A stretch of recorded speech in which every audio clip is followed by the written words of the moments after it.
Alright. Oh, goodness gracious. Okay, I think we are good. I believe. We'll see how we go anyway. Alright, Sai and Abito masked. Lovely jubbly. Okay, today is day 90, e.g. the day we get under 4,000 fights. Which will be exciting. But anyway, welcome in, welcome in. We have a fabulous day full of fighting and talking. That's all we do here, fight and talk. And just generally have a good time. I did not stream yesterday or Saturday because we had, apparently there was dinners and things planned that I didn't know about until stream time. But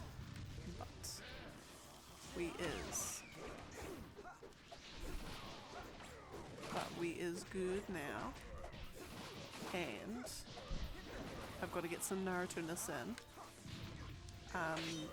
before Thursday, because I won't be able to do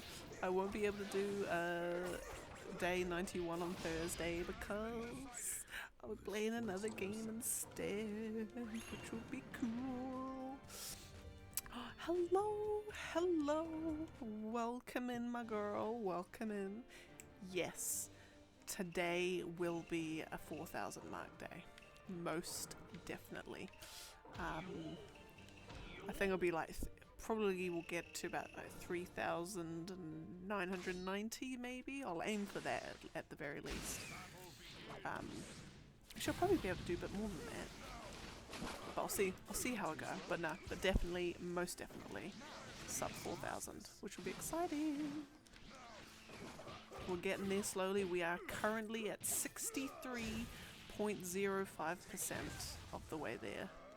Which feels like, I feel like with 3,000 fights remaining, like you'd think that you'd be a bit higher percentage, but that's how the maths all works out, so it's how the maths all be did. And maths doesn't lie unless you're bad at it. But no, but how are you doing? How is life?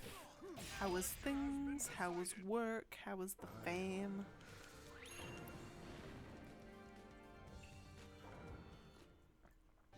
Alright, now Toad and a. Oh, and that's right. And I also did a big count of all of the how many. Oh my goodness! Please, controller, don't do this to me. Don't do this to me, controller. Okay, I think I'm gonna have to keep it like that and not bump the cable at all. Did a big count of how many fights are left for all of the characters, and Rin actually had the lowest at, I think, 30. 30 fights to go for Rin. And the most was, I think, 48, and I'm just trying to remember who that was with. I can't remember who that was with.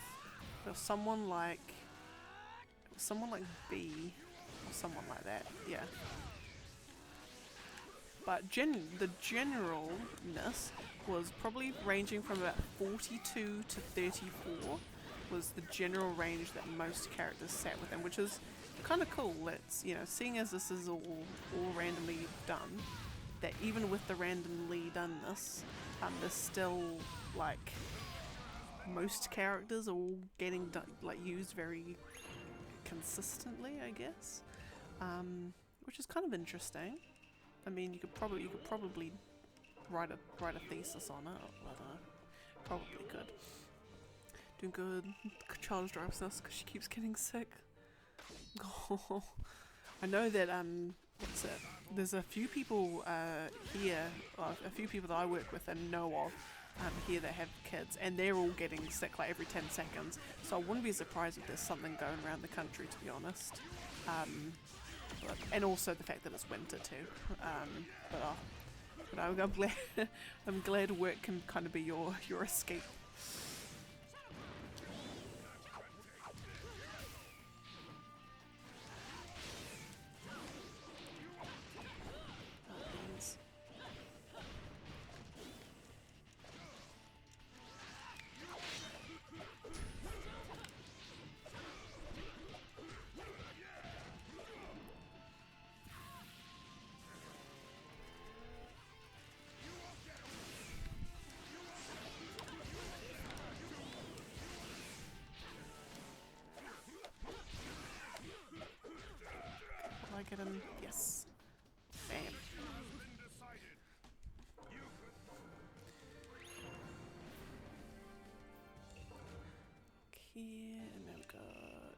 Naruto and Tamari, I'll just completely skip past. Now just scanning down the list. See if I've got puppet users. Oh, gracious.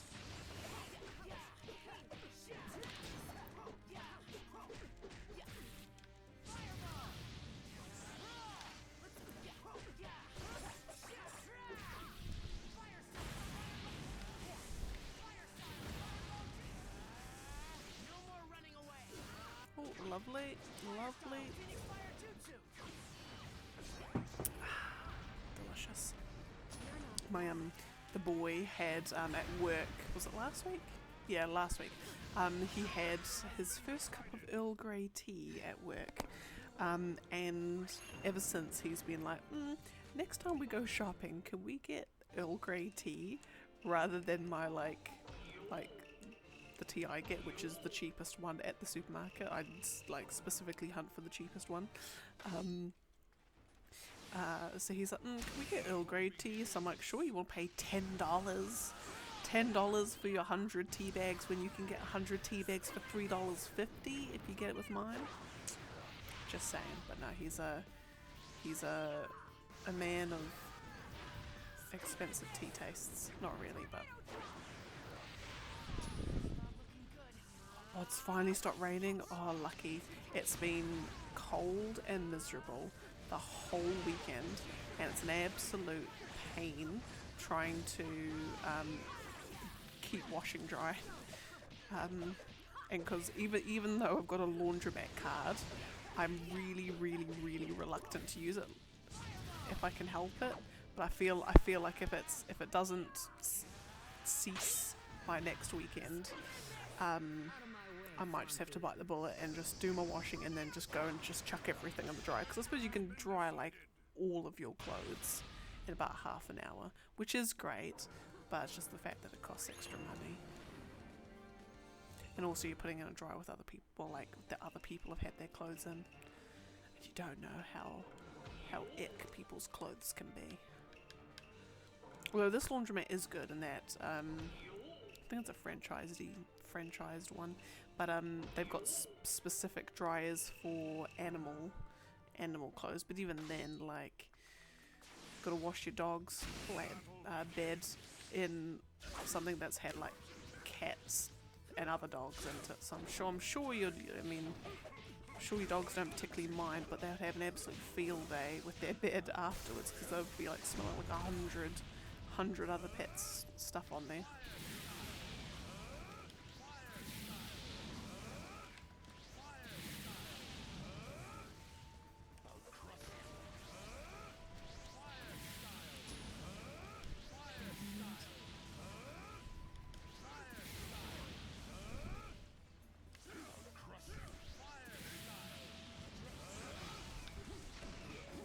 Lovely. Oh my goodness, we're smashing through these. Let's go. Great. And then as soon as I get to my fight with my puppet users, oh, you're right. I'll lose all the time that I've saved.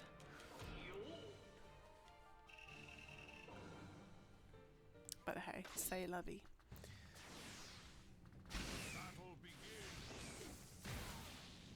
And okay, because I have to do. We've got literally 3 sleeps until Final Fantasy 16. Oh my good golly, Jesus gracious, 3 sleeps, my lord. In other news on the Final Fantasy 16 hype train marketing extravaganza, the combat director for the game, I can't for the life of me remember his name, who also was combat designers, I'm guessing also director, but definitely designers, for Devil May Cry, and I think also Dragon's Dogma, and also Marvel vs. Capcom as well. He has said, I'm heavily paraphrasing, but I think I will retain the gist, is that he says in his 20 years of making video games and designing combat mechanics, he deems Final Fantasy 16 his masterpiece. And I'm just like, What? Really? Oh my goodness, they have like everyone's like they've literally got like the Avengers of the Japanese game designers. And they've got like the Avengers of them all, and everyone's just at like the top of their game, and I am here for it. I am living.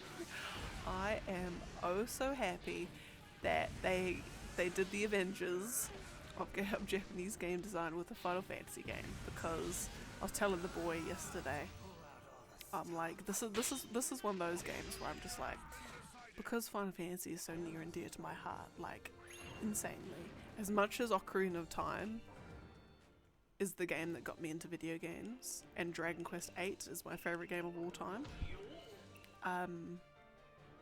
Final Fantasy is the franchise as a whole is the nearest and dearest to my heart.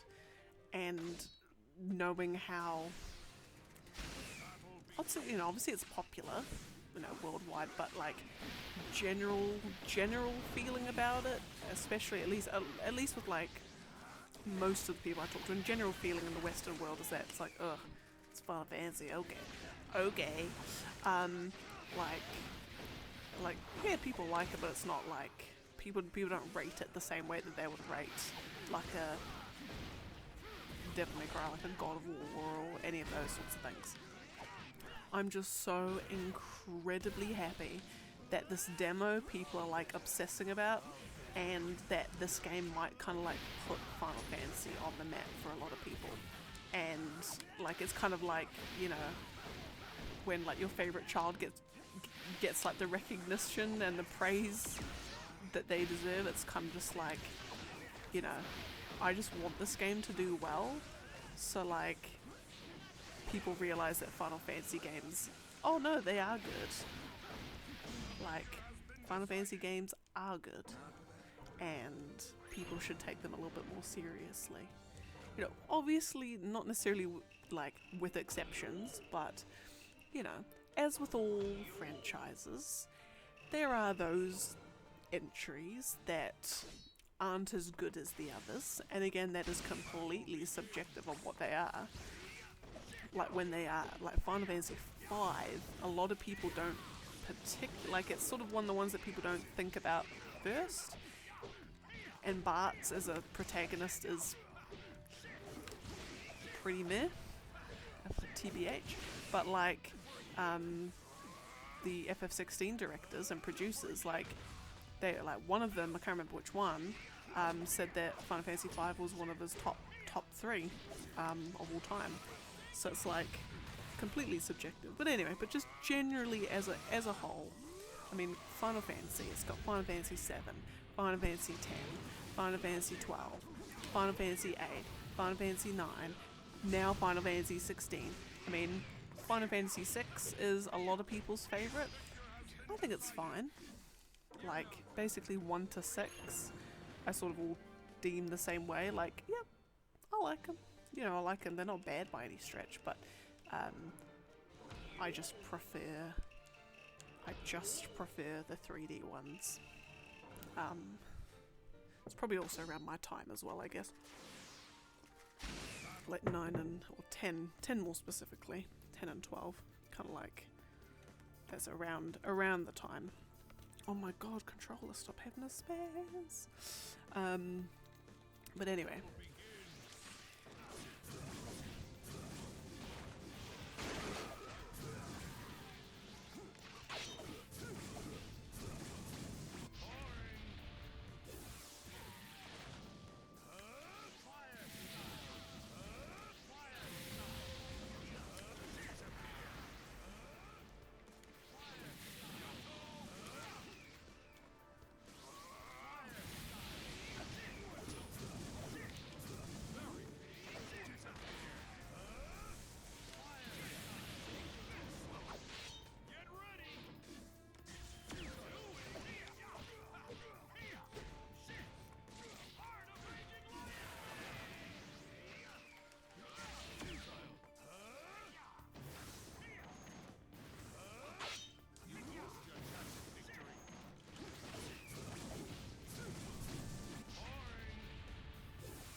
also too,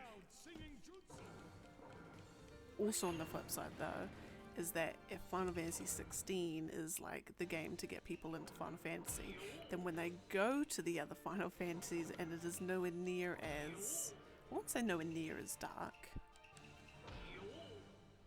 It hasn't, like the other Final Fantasy games aren't designed to be mature, I guess. It's probably the better way of saying it. They're not marketed as, oh, this is a mature one, but there are extremely mature themes in all of them, really. Very, very dark stuff in all of them, like even like 10, not 10, well, actually no, yeah, 10, but like 10 too even, 7 and 8 and them, they can get very dark. 9 has some incredibly like dark themes, like 9's whole thing is about like death and like the, you know, how you live your life and just life in general. You know, life and its relationship to death, and it's just, you can get like Final Fantasy games go extremely heavy with the themes, but it's great and I love it and it's fantastic.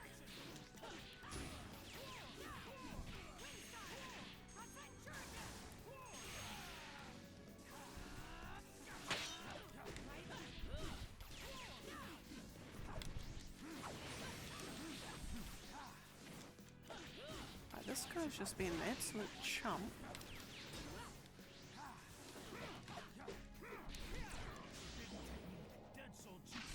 Yeah, nice try, my dude. Goodness.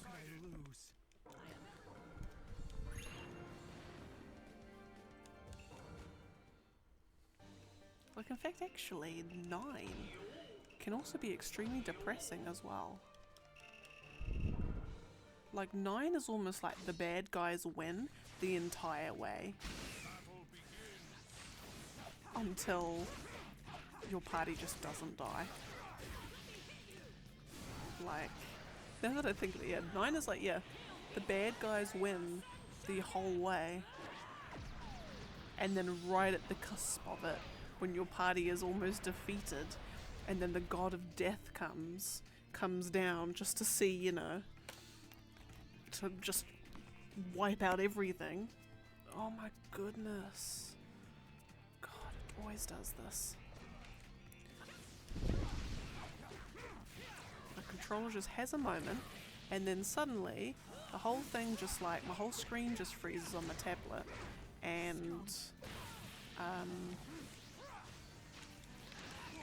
what?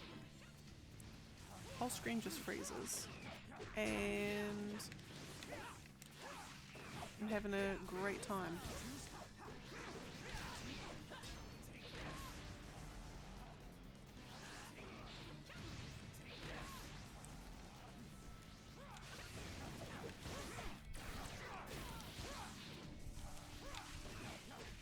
Lovely. I'll put your body to good use. So, excuse me? I'll put your body to good use. Oh. No, thank you. I'm good, thanks. Don't need to worry about me, Kabuto. Just, you know. Go off and do your own thing, my dude. Just leave my body out of it, please. So creepy.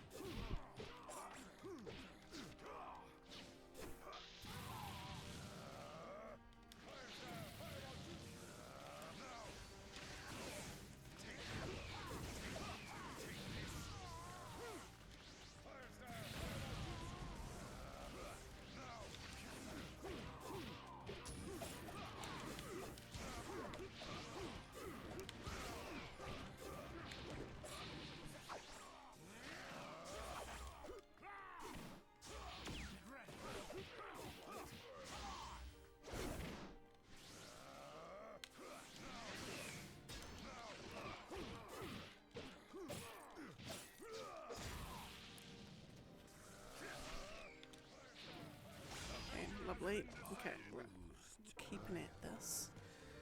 Fabulous.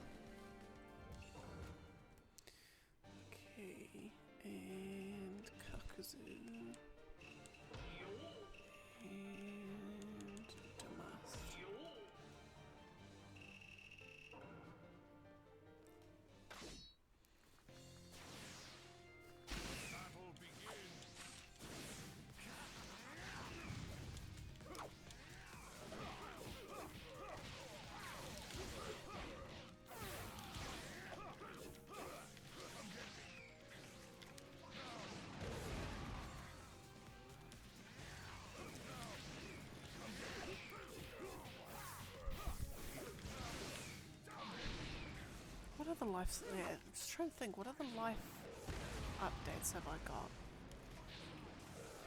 Oh, that's it. We went to on Saturday. Me and the boy, we went to this earthquake red zone.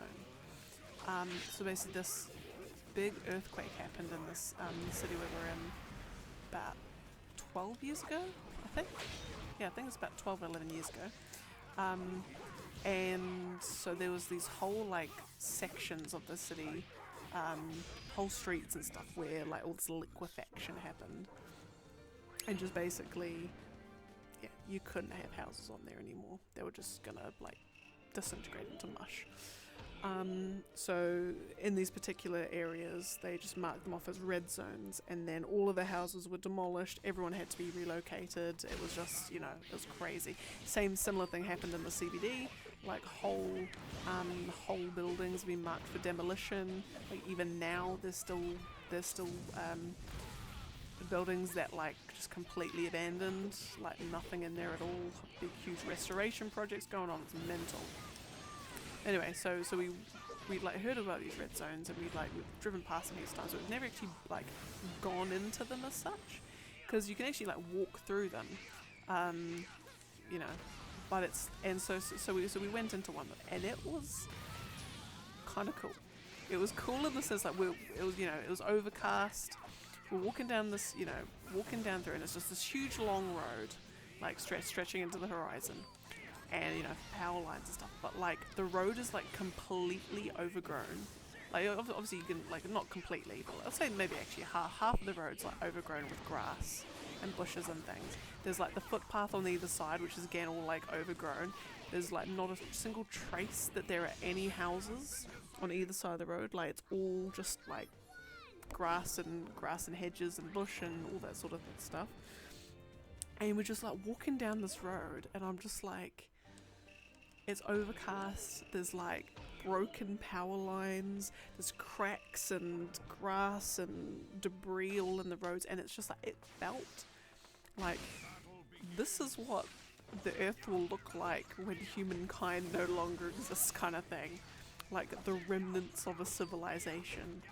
It was really like, not eerie, I suppose it's like eerie in a sense, but it was like, it felt post-apocalyptic in like the best possible way, and it was so cool. You're just walking down, and it's like, it's quiet, and just you reach an intersection, and it's just like nothing to see on like either road, and you're like, there's like street signs, there's like a power pole with like the wires hanging down, and it's just like, there used to be like driveways here, like cars used to come down here. It's like, yeah, I don't know how to describe it, but it was just so cool.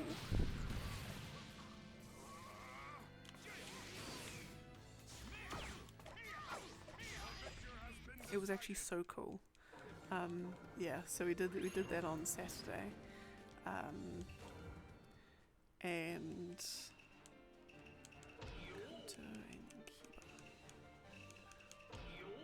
yeah, it's just mental, absolute mental.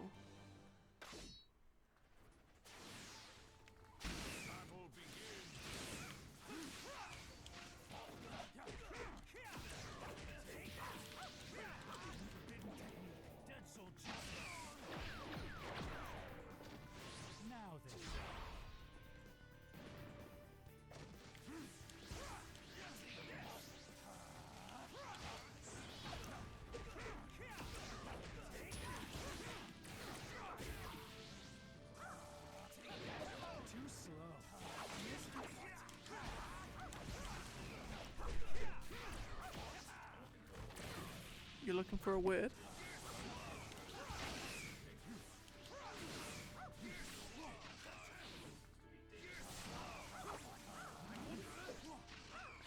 Oh, right. Not far enough to be deemed an obstacle? Yeah, is that the sort of thing you're looking for? or use their wording and like inconsiderate.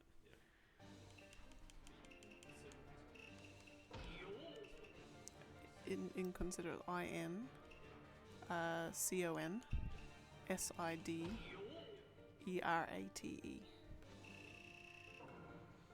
Are you sending off the thing?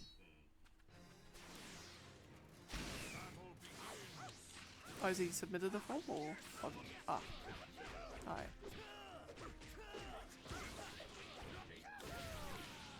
Really? Cool, yeah, of course I do, because I don't want you just reading it.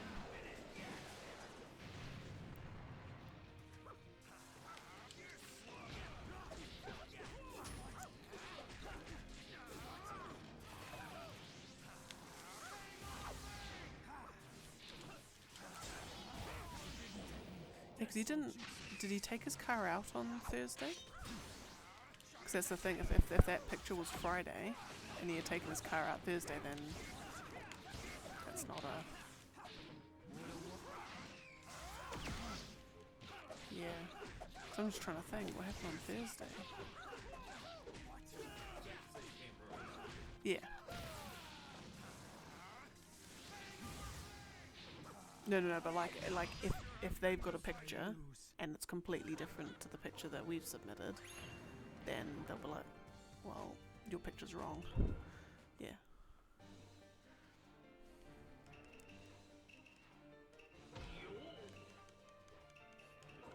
Yeah. Yeah. Okey-doke.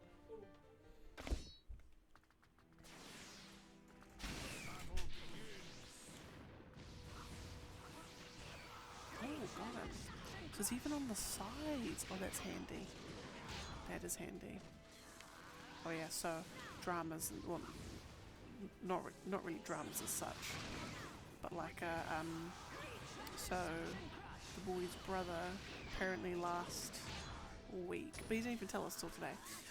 He's got a parking ticket on his car that's parked outside our house on a residential street, but he got a parking ticket, and we're just like, wait, what? And apparently there was, you know, inconsiderate parking, like he was parked too far out from the curb, and we're just like, when do you ever have parking tickets on a residential area? Like, what? Like, what? So they're disputing it at the moment. Yeah, they're disputing it. But it's like it's just like we just can't work out why there was a parking person. So then we're like, someone called it in. Someone has called it in and like said, oh, this car's not parked correctly, and like basically thrown, like reported it or something. But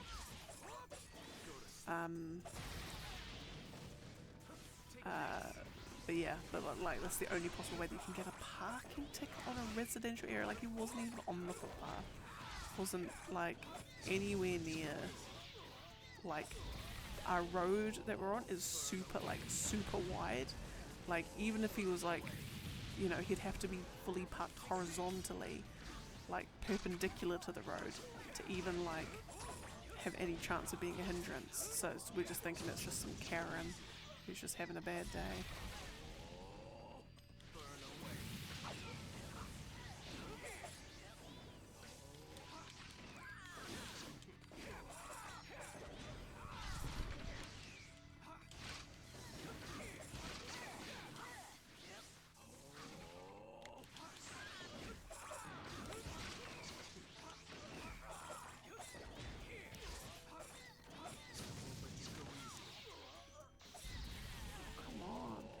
This guy does absolutely zero damage. There we go. Michael Rich, hello, welcome in. How are you? How are things? How's life? How are you living?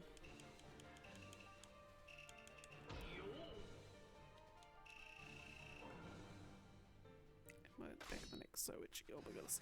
Yeah, so I'm really curious as to what this parking ticket is going to be.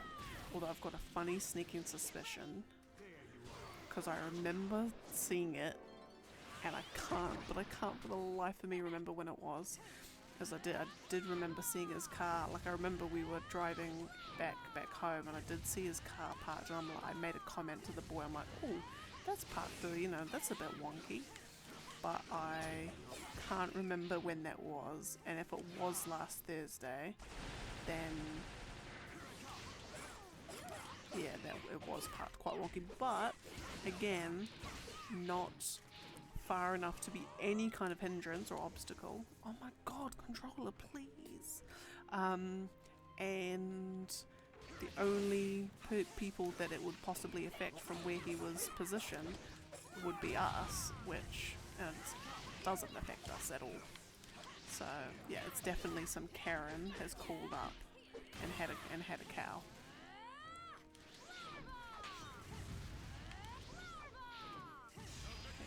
Lovely.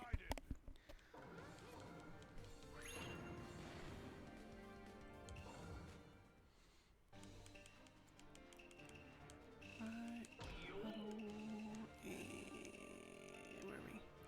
Here we go. Now, this is 24. Great. Come on, controller, don't do this to me, please. It's just having an absolute day of it, this controller at the moment. Really need the boy to get his, because the boy's custom one should be getting here in like a couple of days, so that he can use that when he's playing Diablo, and then I can use the other Xbox controller that doesn't have this janky ass cable. And the frame rate's tanking as well. Oh, practicing Street Fighter, that's right, because you're going over to your, because you're traveling to see your, Friday fighting that club. No, I've been okay. I've been excited for the greatest game of 2023 coming out in a couple of days. But otherwise just living life. Living life and hoping that work is short and my sleeps feel shorter, so I can get closer to heaven on Thursday. Which I then realised, I'm like, oh, part of me was like kicking myself for not getting a digital download, but then I don't want a digital download as well because I want the physical copy. But like, I just saw today that for people who've bought Final Fantasy digitally, you can pre-download it, so like you can just go straight into it on release day, but I've got to hoof it out to the game shop at 9 o'clock. It opens at 9, and then hoof it all the way back. So it'll be like a 15-minute trip back, and then do the 100 gig download plus the 300 megs day one patch, which is like that'll be like nothing. That's like 10 seconds. And do all that, and then I can play it. So hopefully it doesn't take too long, because I'll have to leave for my appointment at probably like 1:25 at the absolute latest. So at the most I've got like 3 hours 15 minutes because I want to get past the prologue. Or like the bit that the demo covers. I want to get through that, hopefully, because I just want to do the whole thing in one sitting. But also at the same time, I don't want to rush it for the sake of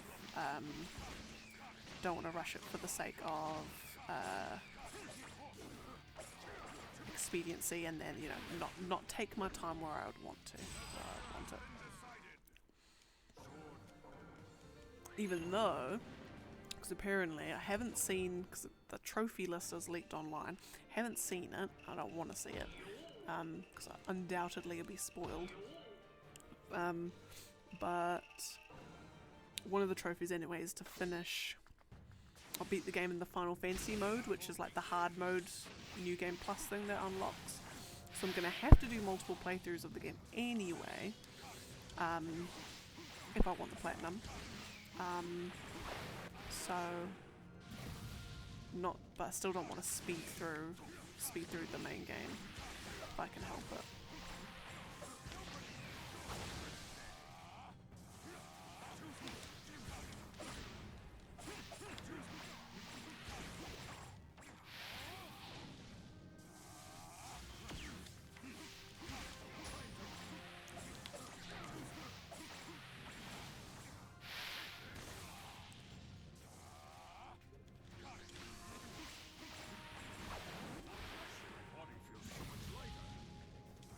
Although actually, now I think about it, I actually need to double check with the lady whether my appointment's at 1 or 2, because now I've got a sneaking suspicion it's at 1. So I didn't actually put it into my calendar. Oh, beans. And I guarantee you it'll be at 1 and I'll miss it and I'll be in trouble. It'll be just my luck.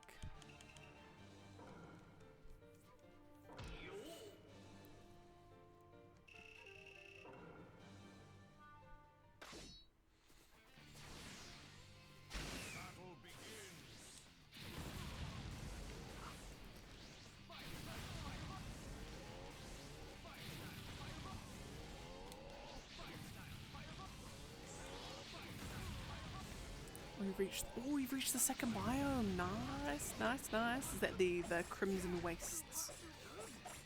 Yeah, no, I found there was one.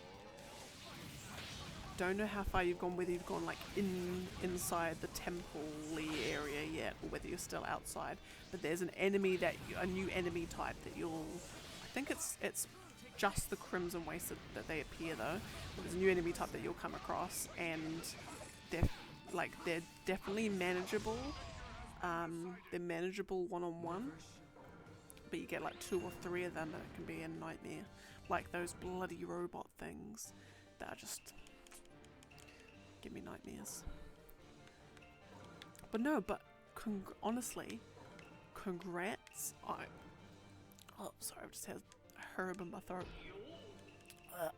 I was so happy when you were like, I did it.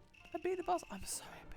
Like, that feeling, oh, it's such a good feeling. I'm so happy you were able to feel it. Feel the feels. It's like one of those, I suppose, like reassuring moments. You're like, you know what? Maybe I am okay.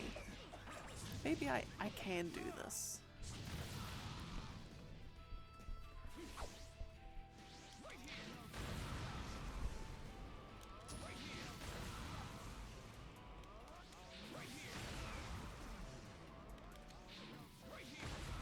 And last one.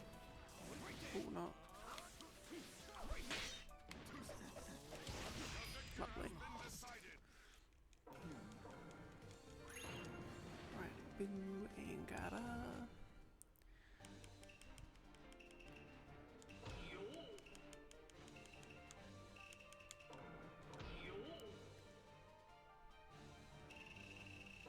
Keep looking down the list. I don't see any.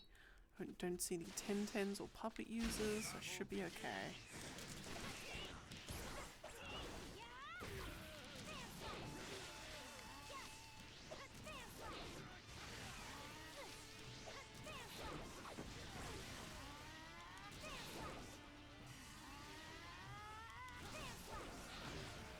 Got him. I'm just gonna spam this. Come on, Gara. You got this. Come on, Gara. You got this, my dude.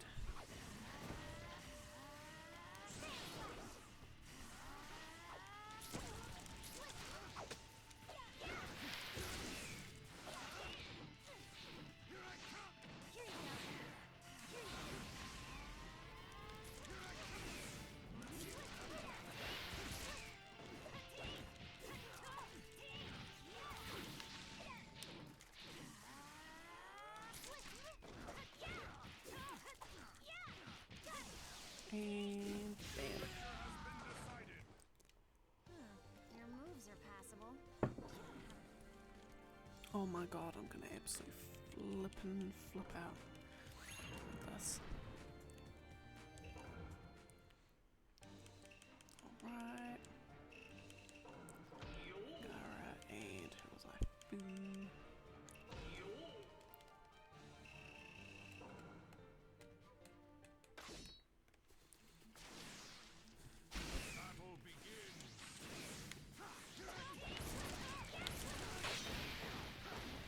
She really wanna fight, okay.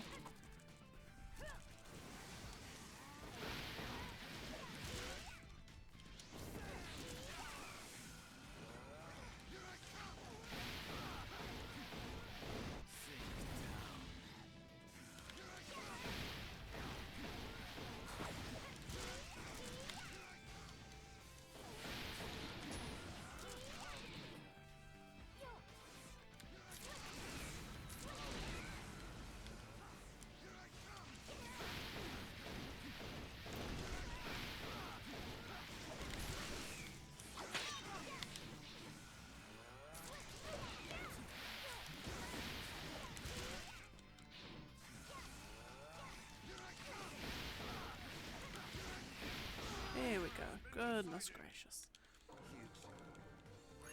Right, we got next Naruto Rasen and Sasutaka. We'll do that one and that one.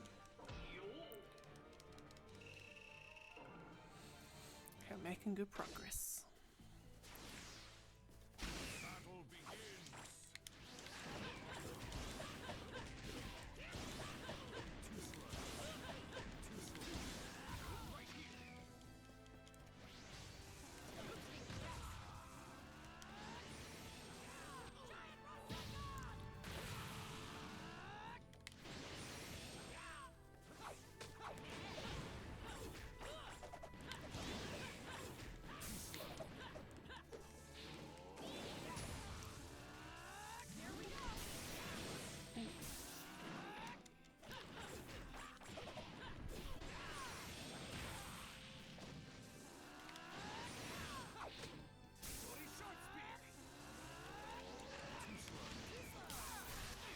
Ouch.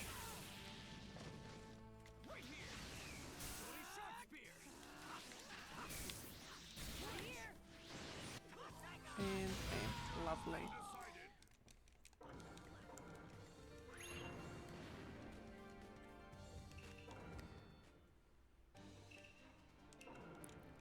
And I'm going to do Fireball Jutsu because that's way easier. You can spam that nicely.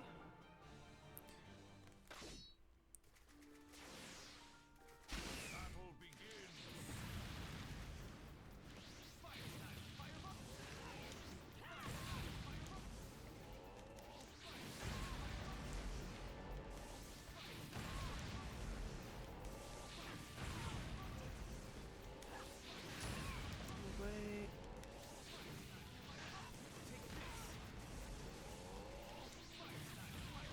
And last one. Fabulous, gorgeous, amazing. Okay, I'm keeping ahead of time, which is great. Now, Pain and Kisame.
Lovely.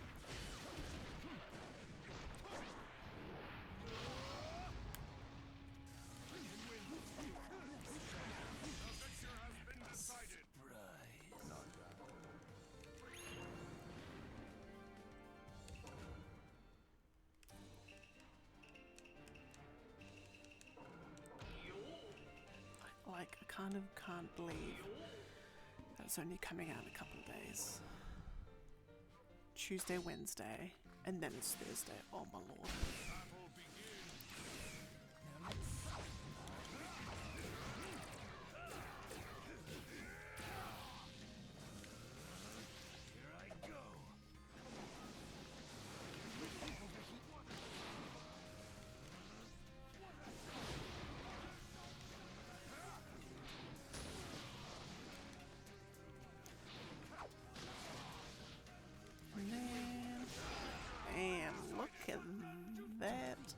that's like, what must be one of the fastest fights I've ever done.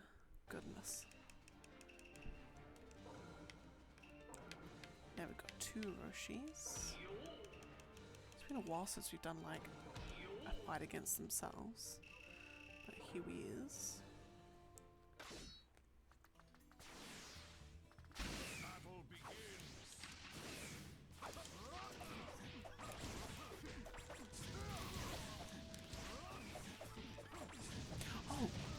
That's actually a crack up that happened today.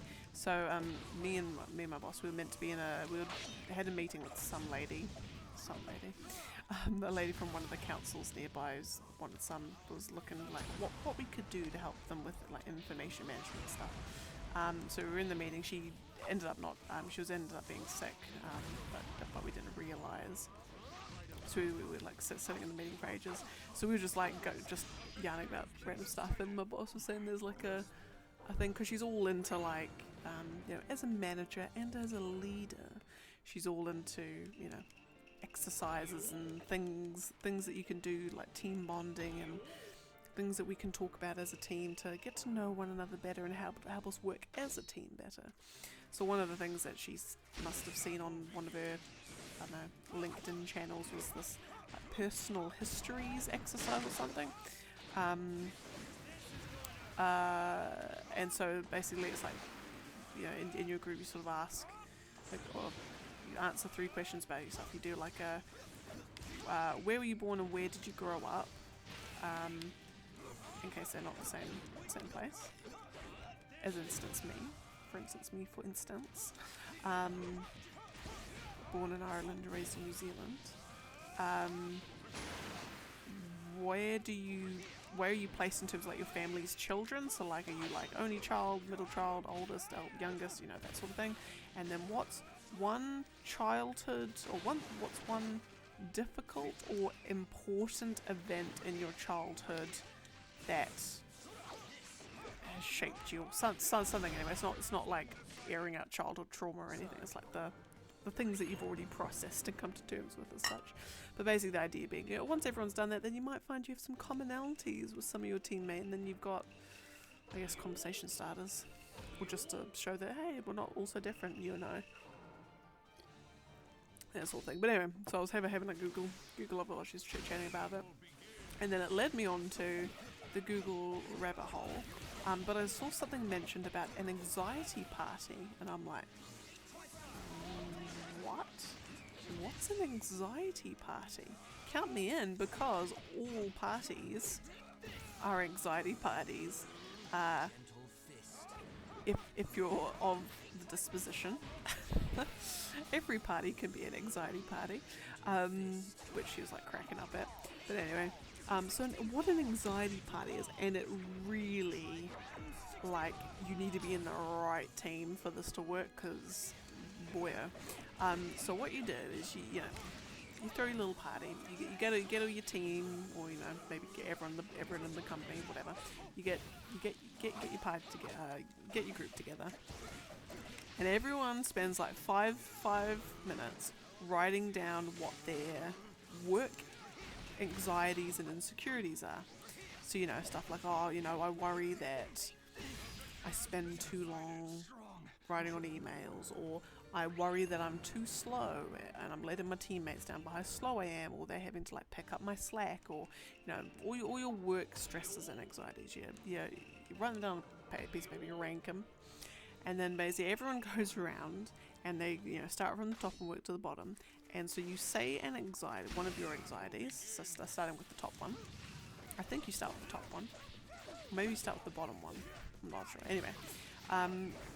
But you write down your anxieties, and then you read them out loud to the group, and then everyone has to rate that anxiety on a scale of 0 to 5, with 0 being like, doesn't even bother me. To be honest, I didn't even realize it was a problem. Doesn't bother me. It's not even a problem. Like, you're good. You're all good, G. Or they rate it to, or they can do a 5, where it's like, it is a bit of a problem. You should totes not do that, or something to work on. So everyone, you know, you read your anxiety, everyone rates you, you know, I think they write down what their rating is and then they reveal the rating. Or maybe, yeah, everyone says their anxiety, everyone rates it, and then you go around again and, you know, the anxiety and the rating and discuss. With the idea being, you know, again, everyone's not so different, we all have the same anxieties. Or maybe your anxiety is unfounded because actually everyone in your team's like, what are you on about? You're all goods. Or there could be something that maybe you ranked pretty low on your list. It's anxiety, but it's not like a major worry, but actually everyone in your team thinks it's a problem. You know, all this sort of stuff. And then we, you know, discuss. And it's meant to help air out, you know, help get some of that emotional baggage off your chest, I guess. See whether some of your anxieties are unfounded. Which sounds absolutely fabulous in theory and in principle. In practice, it would be a very, very different matter though, because A, you need to be comfortable airing your work anxieties in front of your team, and you need to trust that if someone says 5, you know, yes, Frizz, you are too slow, what the hell, pick up the bloody pace, you slowpoke. You trust that, like, A, they don't say it mean-spiritedly, and they're not saying it without genuine reason, and, you know, and also they will probably want to trust that you're not going to get upset about it, which, knowing me, I most definitely would. As much as I love talking about my anxieties, talk about my anxieties every day. Which was the other thing my boss was laughing at, with me saying that I'm like, I am a complete open book. Like, you want to know my life history, bruh? Sure, where should I start? Where do you want me to start? Do you want me to start like now and work back? Or do you want me to start right at the start and work forward? Do you want like details? Do you want names? Do you want dates? Do you want places? Like, what do you want? Let me know and I'll tell you. Which my boss was just absolutely cracking up at. But yeah, but like for me, as much as I love talking about my anxieties, I kind of like have this innate hope that they are completely unfounded. And as soon as anyone says, hey, yeah, that's a problem, you should probably like not do that, I will, as much as I will be like inside being like, come on Frizz, don't take it personally, please.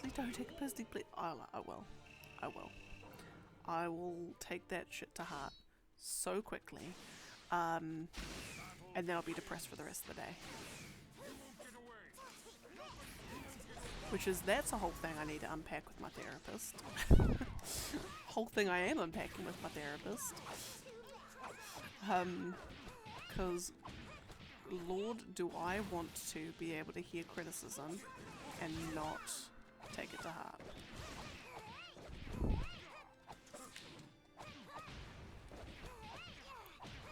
Although it was funny, I was saying to my boss, one of the things that I'd heard, and I was kind of like saying it like, oh, I found out the other day, but like secretly is like, yeah, so don't do it sort of thing, is around the whole like, you know, let's just say you had a meeting with, you know, a presentation with someone, or you were doing something like work related and one of your colleagues or your boss was there or whatever, and then afterwards they sort of pull you aside and they're like, so a bit of feedback, or can I give you some feedback? And like automatically, as soon as you hear that, you're just like, oh, what did I do wrong? Like, you immediately go on the defensive, like, can I give a bit of feedback? Like, no, you're not giving a feedback, you're giving constructive criticism. And, you know, and you immediately just like, just like go, like, bracing for what you did wrong, which I do all the time, which is kind of like why I was like bringing up to my boss, because a lot of people at work, you know, they say, oh, can I just give a bit of feedback? You know, and she's like, you can say no, like you don't have to let me give you feedback, you can just say no. But I'm like, well, no, because then I'll be seen as like not wanting to improve, I guess. But anyway, I just can't help but take that sort of stuff to heart. I just get so depressed over it. But anyway, what you're meant to do is, rather than say, a bit of feedback, you're meant to say, I liked what you did with blah blah blah. And you could have also, another thing you could have done is also this. So like, let's say, for instance, what's a good example? Let's say you're doing a presentation to a client, and you know you're using a PowerPoint slide, and let's just say,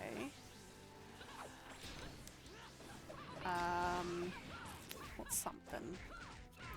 Let's just say you forgot at the start of your presentation, you just basically launched straight into it and you didn't do like an introduction. You didn't say, hi, I'm blah blah blah, I'm from this blah blah blah, and my credentials are X, Y, and Z or whatever. You just go like, say, hi everybody, so here we're going to talk about this, like, you know, it's a minor thing, but in my line of work, you always have to do introductions. You have to get, like, basically establish the credentials as to why you have, you know, why you're giving the presentation and not someone else, sort of thing, you know.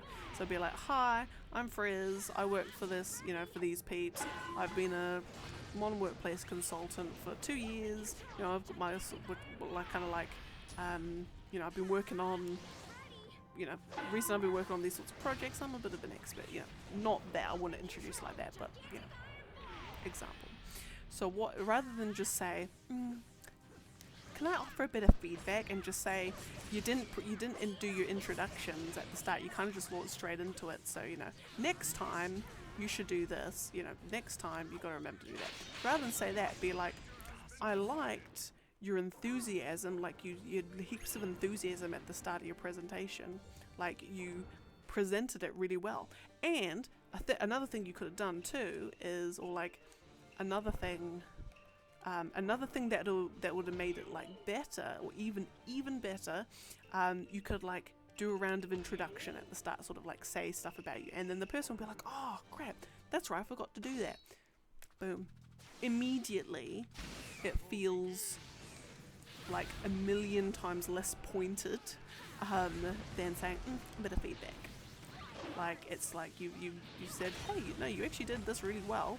What could have made it even better is if, like, oh, you could have done, you know, if you introduce yourself, then it would have kind of given, like, you know, they would have been able to see credibility, or no, maybe not credibility, but you know, they would have been able to see like your individual enthusiasm. Well, I don't know how you'd sort of describe it as such, but you know, that sort of thing.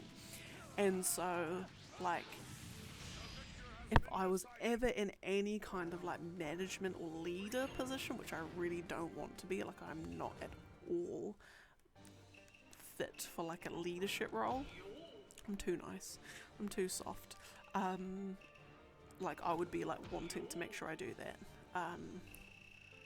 Because my lord, it just sounds so much better. Like someone who takes everything to heart. It's just nice.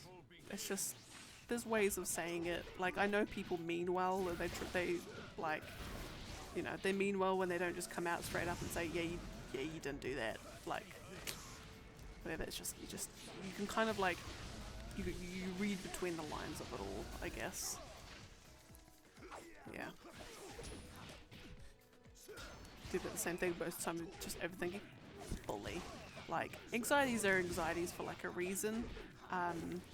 One thing I've learnt in my therapy sessions is anxiety is a feeling, not a thought process. There is, if you're always anxious about something, stressed or anxious, it's always like a feeling that's making that happen. Like there's an emotion in there that is doing that. A lot of the time, that emotion will probably be something like fear or shame. But it's always an emotion.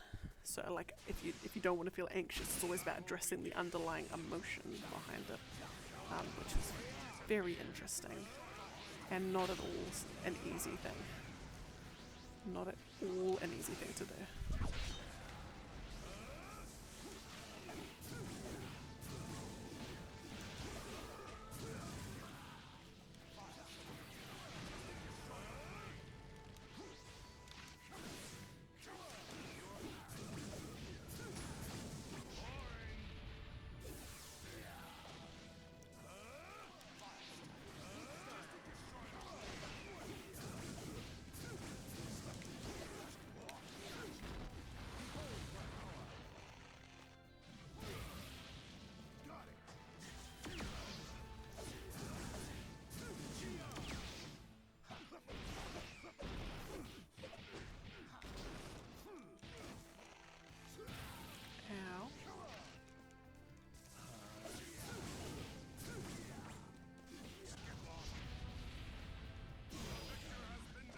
Suji boss was really into team building. What was the best and worst one? Oh, I had one boss that was into team building. Honestly, it went decent. Good question. I would say, so the worst team bonding I've had, I'm just trying to think.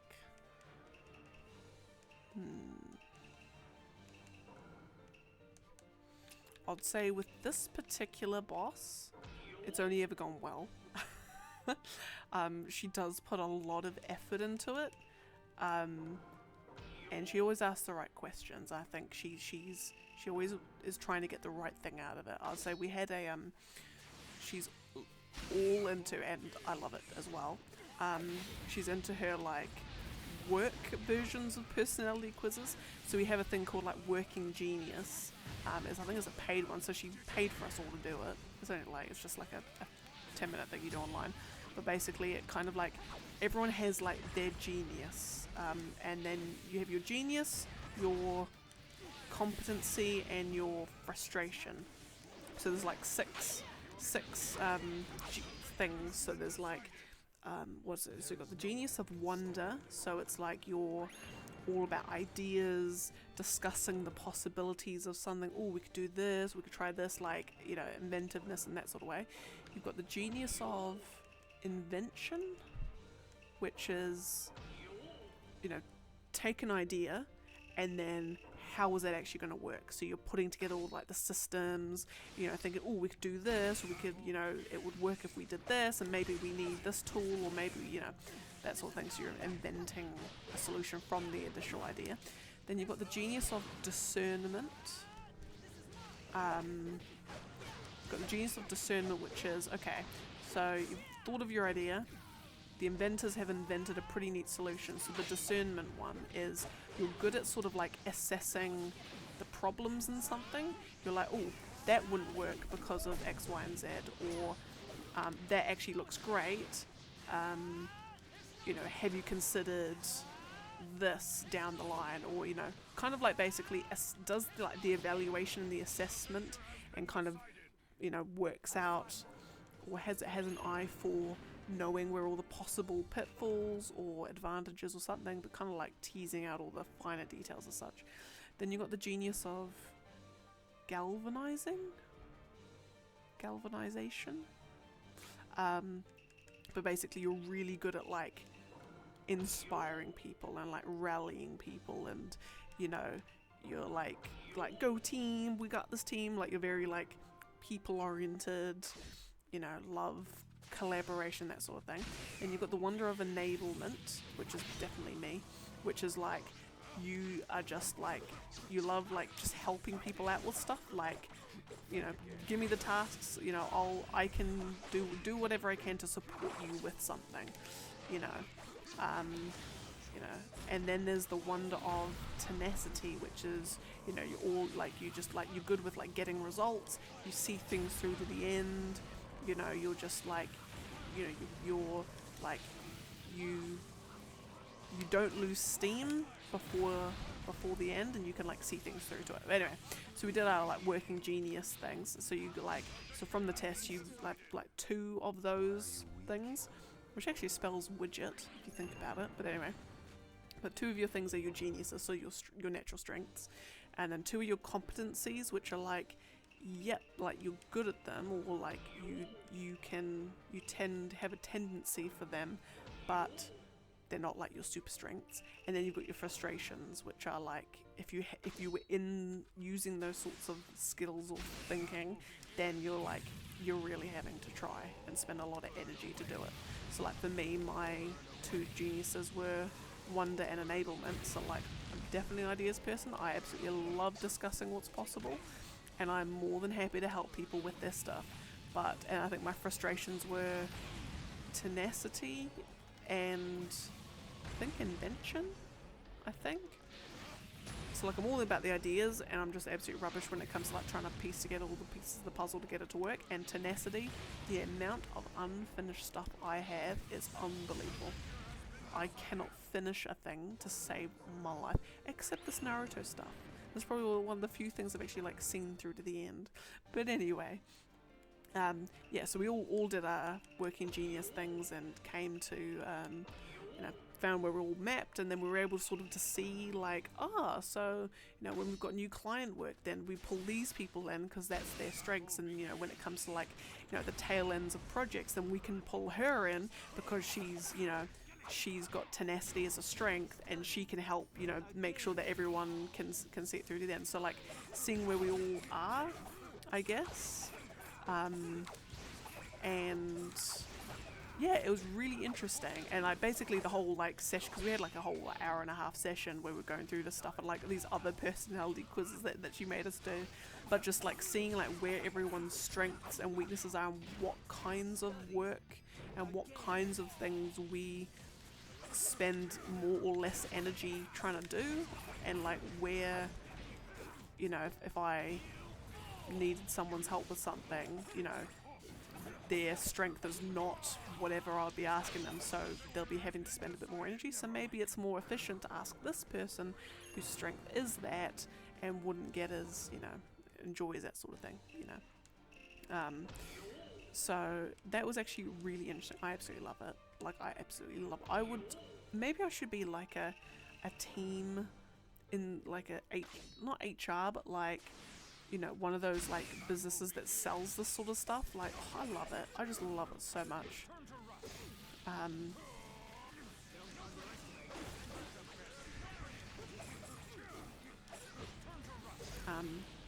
Oh, you've done it as well. My frustrations were galvanizing and tenacity. Yeah, like anyone who's got tenacity as a strength, like you're just a unicorn, because like seeing things through to the end is the hardest bloody thing, I swear to God. Like, I've just got the remnants of 1,000 unfinished projects around me, you know, and I can just never ever see them through to the end.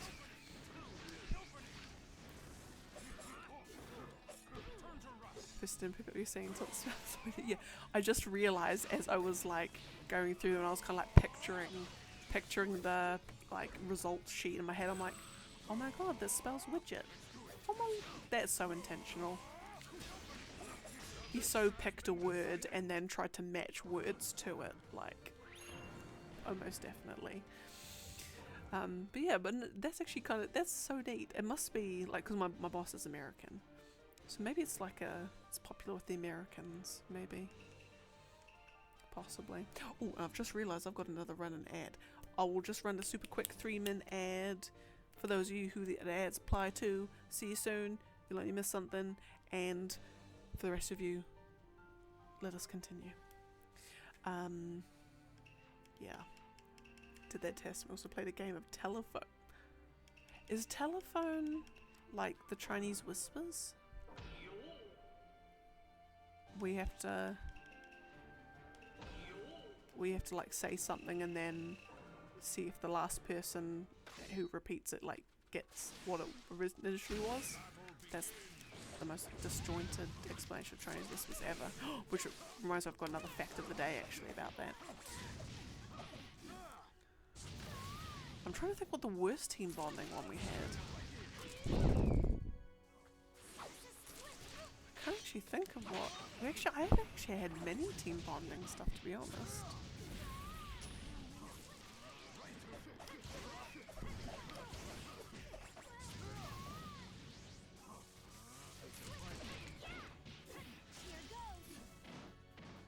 I suppose it wasn't necessarily team bonding.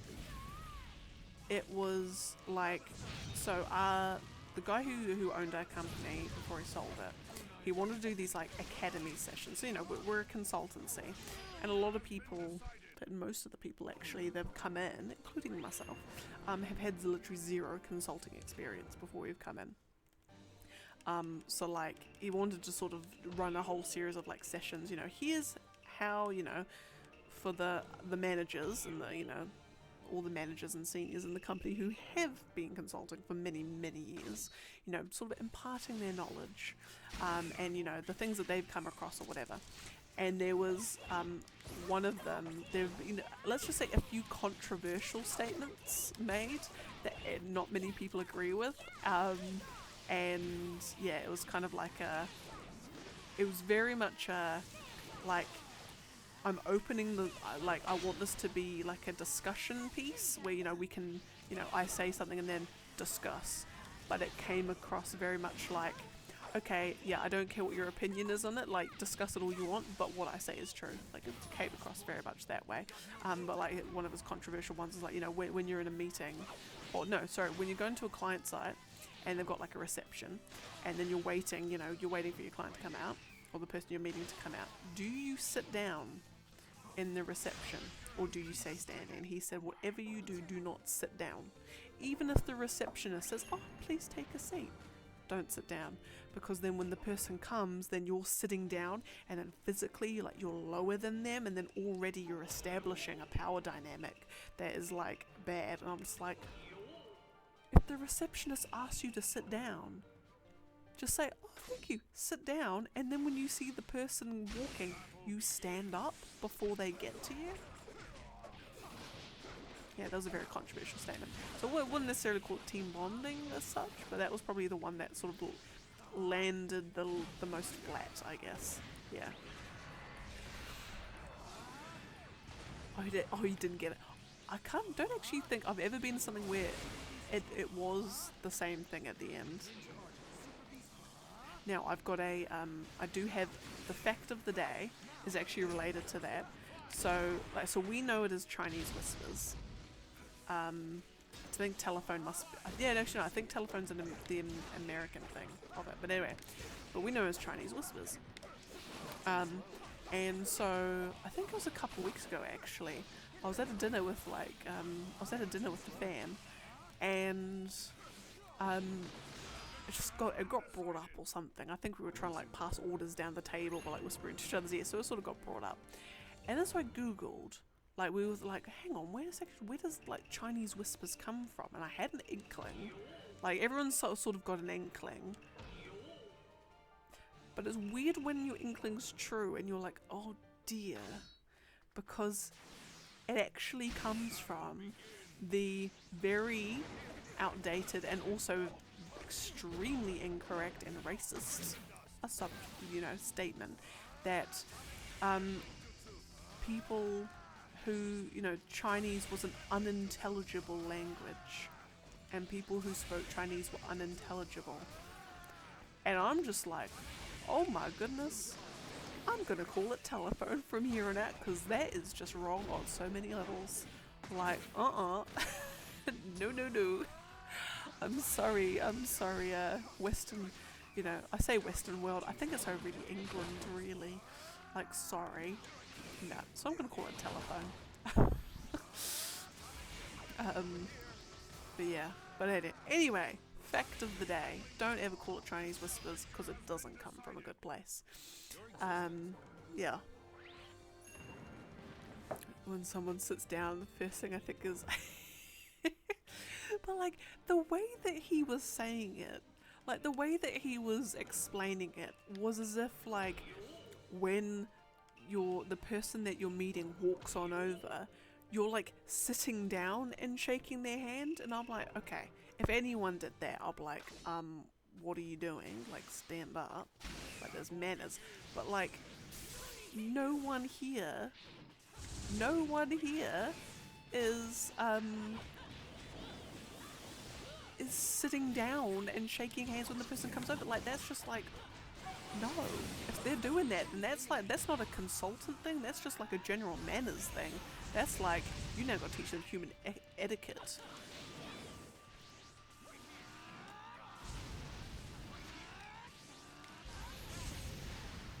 Yeah. In terms of name, you guys are wrong on that one. Everything else, so naming a sport we use your feet. Football was genius. I don't know what soccer is. Oh! I might have another fact of the day for you. It was actually a fact of the day probably about like 2 months ago, I think. Probably about a month and a half ago. But you might not have been there. Oh my goodness. I know where the word soccer comes from. And it's actually, when you hear it explained, it's actually, okay. It's not actually too bad. I will explain to you the origins, and for anyone else who is interested, I'll explain to you the origins of soccer. It's actually pretty cool. It's actually pretty, and it comes from England as well. Technically, yes. It's actually as English as football is. Now, so, back in the day when football was a thing, I guess. Excuse me. There's two kinds of football.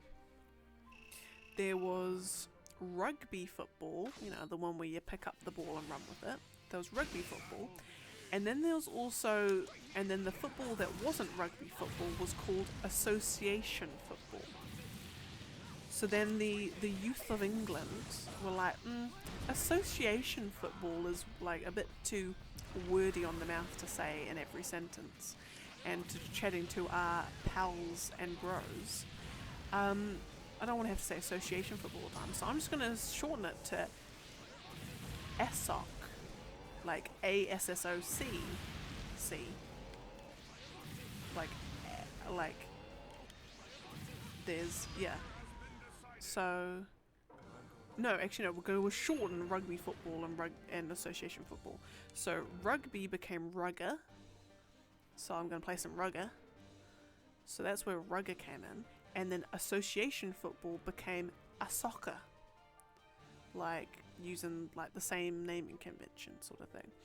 So then a soccer got then even shortened even more to soccer. So soccer is actually the very, very, very shortened and slanged up term for association football. Dumb. And I'm like, okay, I can live with that. That's actually pretty decent.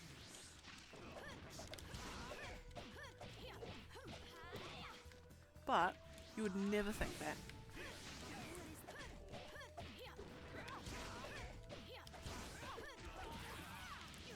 That is now your double whammy fact of the day. 2 facts of the day in one. We are living luxury. Living the life of luxury here. Shout out to human laziness. Pretty much.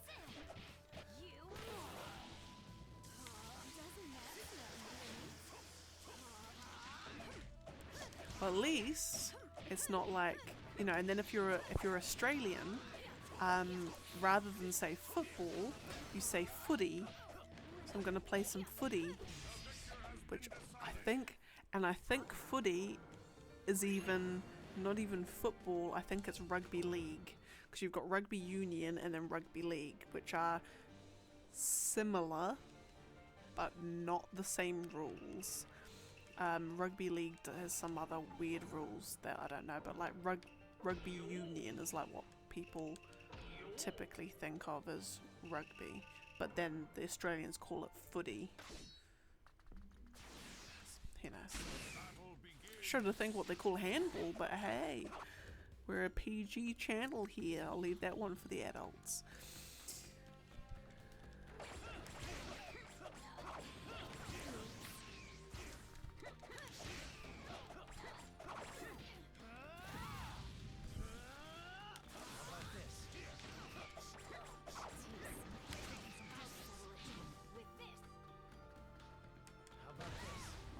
Where's my frame rate's plummeting?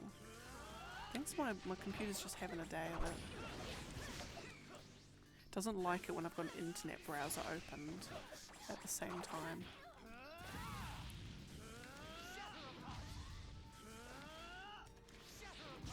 Beautiful. Okay, and I realise I have not updated the list in a while, so I'm going to update now. So we're down to... where are we down to? 16. Grandmother. Lovely. Okay, now we've got Tobirama and Itakata.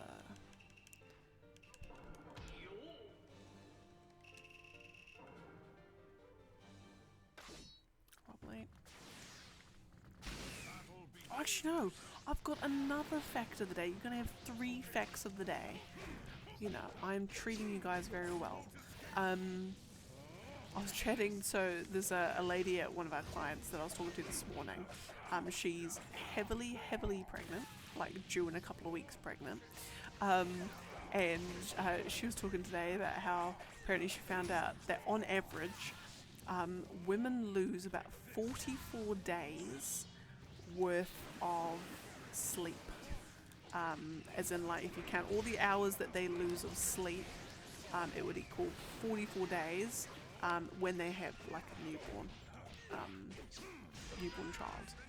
And she's like, oh my god, like, she's like, I love my sleep so much, I'm really not looking forward to that. I'm like, that's why I don't want kids. But I'm not gonna. I mean, I did say it, we weren't planning on ever having kids, but it's just like the look of just pain in her eyes. I'm just like, I'm gonna miss out on so much sleep. I'm like, I wish I could help. I really do. But yeah, so that's fun. That, you know, 44 days, which is worked out to be something like 800 and something like 850 hours of sleep you lose out on average. Like, my goodness gracious, I couldn't imagine. I could not imagine. If there's five things. The 5 things that I love most in this world are the boy, food, sleep, video games, and ice cream. Which I suppose counts as food, doesn't it? So I'll take off food because it's a bit too broad. The boy, ice cream, video games, sleep, and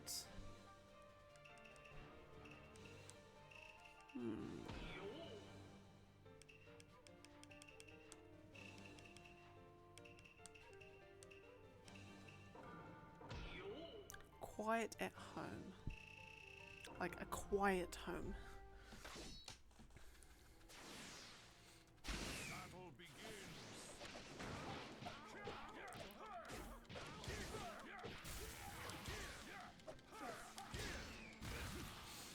What flavor of ice cream? Literally any flavor. Other than, and I say any flavor, but then people are like, huh, what about like shark fin ice cream? Like any of the normal ice cream flavors. But if I had to be really specific,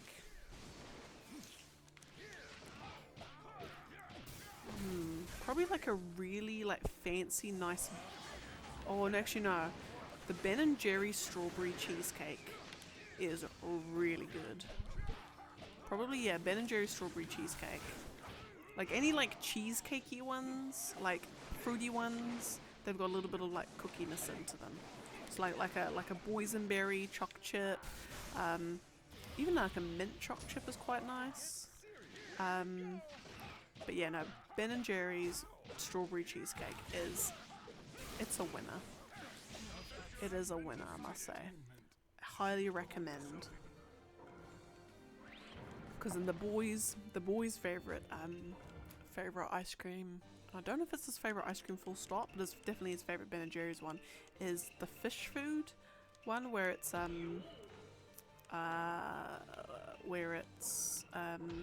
it's got like the little mini baby chocolate fish inside, and like fudge and chocolate things, yeah.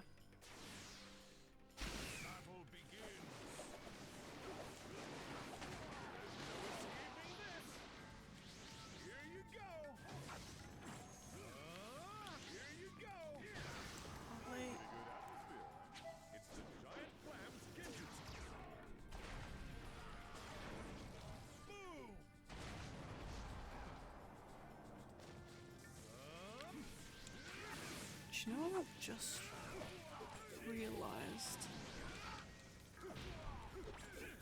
Don't know how I did it, but I completely and utterly skipped fights, like fight matchups that I had to do.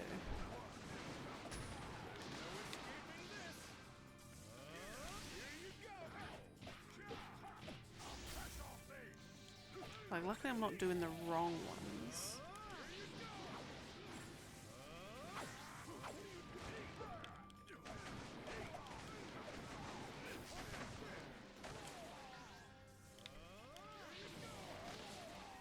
And last one.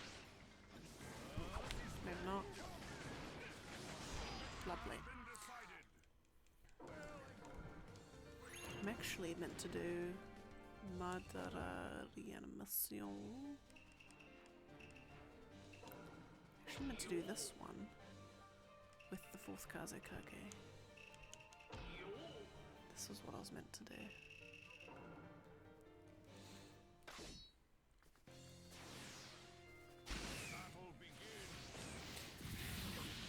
You know, like, a lot of people I know actually just like, you know what?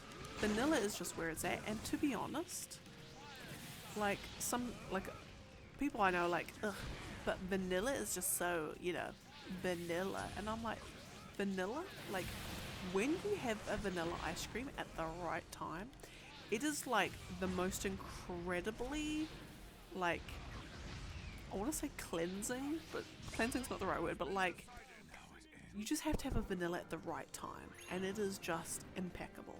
It is just like, it's kind of like, I needed this. Like, vanilla just has that power, which I don't think any other flavor of ice cream does. Like, not even chocolate ice cream has that. Like, vanilla is one of those things, and especially when you get like a nice vanilla as well, oh, it can just like mean everything.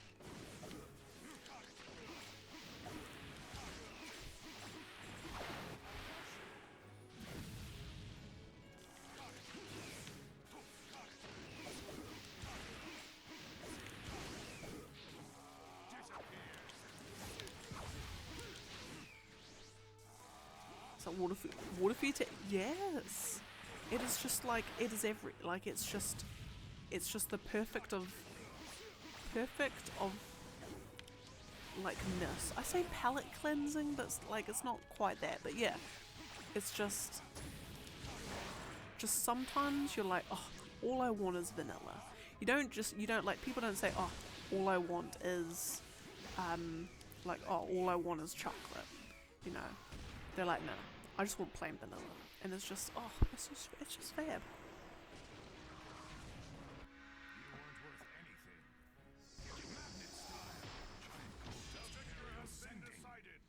Because do you guys over in the States, do you have French vanilla as a flavour?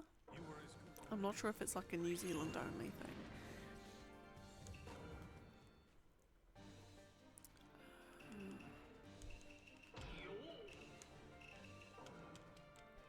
Oh, you do have French vanilla? Yeah. Because I only found out like 2 months ago, 3 months ago, I found out that French vanilla is like, it's a vanilla with a caramel flavour.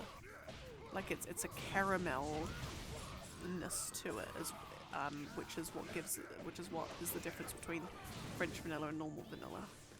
It's like a caramel flavouring. I'm like, ah, well, why don't they just go the full hog and call it caramel ice cream then? But that's not to say I'm not that I don't like French vanilla. Like literally at mum and dad's, like the ice cream staples were, it was either French vanilla, cookies and cream, hokey pokey, or normal vanilla. It was like never any other flavours. Whereas me and the boy, you know, the ice cream connoisseurs that we is, have a wide variety. Basically, whenever we go to the shops and we find, you know, go and buy an ice cream, we'll buy either the most interesting looking one or just one like we haven't tried. You know, I wanna be able to have said that I've eaten every ice cream in the world, even though that's impossible. But I wish I could. And does it also help that they can be hella expensive?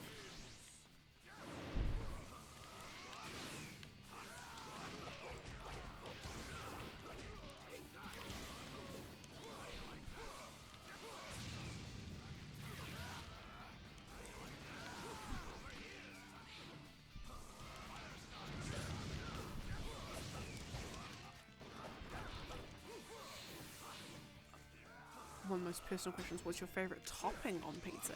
As in like individual topping ingredient or like flavour of pizza?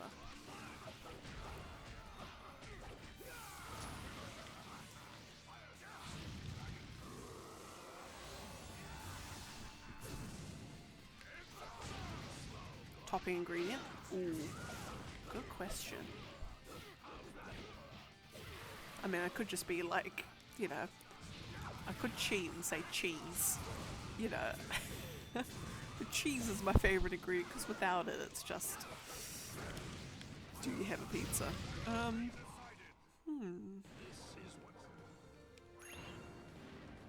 I would actually say, and it ties into my favorite flavor overall, is probably like lamb. As in like little chunks of lamb. So you know like you get like a meat lovers and it's just got like the little balls of mince, like the mince sprinkled on it. Or like the beef chunks. I don't even know what they're called. But anyway, do you know what? Oh, that's pain. Never mind. Was that? Okay. Sorry, I just completely blanked out. Yeah, but like, so there's this one flavor, my favorite flavor. I'm just gonna go my favorite flavor because it ties into my favorite ingredient and vice versa. There is a pizza place near us that does a Canterbury roast lamb pizza, and it is potato.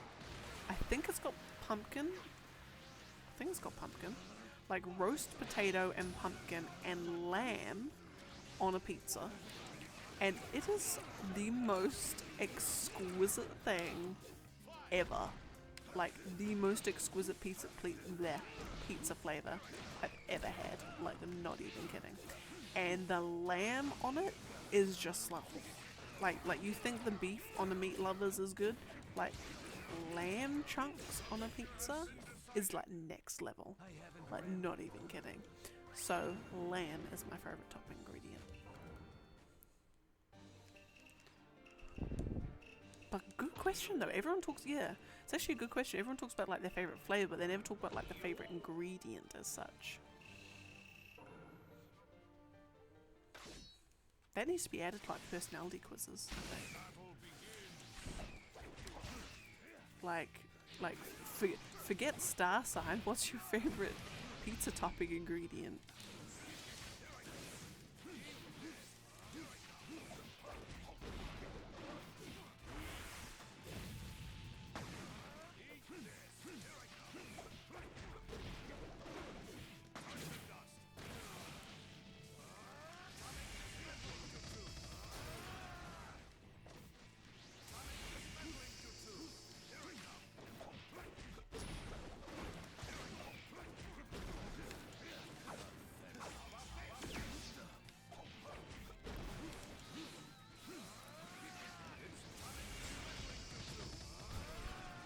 And I'm curious as to what yours is, and it's okay because we are a pineapple safe zone. Like, we are a safe zone for pineapple enjoyers.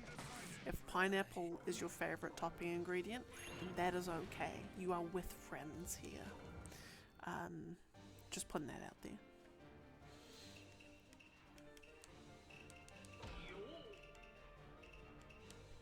Alright, we got a law fight coming up.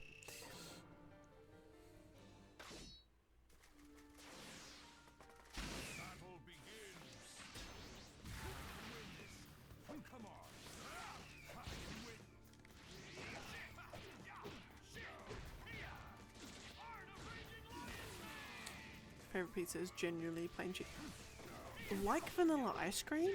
Like, that is not a wrong answer. Like, again, something about just cheese pizzas is just so, because A, they put on more cheese than they normally do anyway, which is great. And honestly, I can agree with you. The plain cheese that they had at Pizza Hut here, like, it is not a wrong answer. It is good.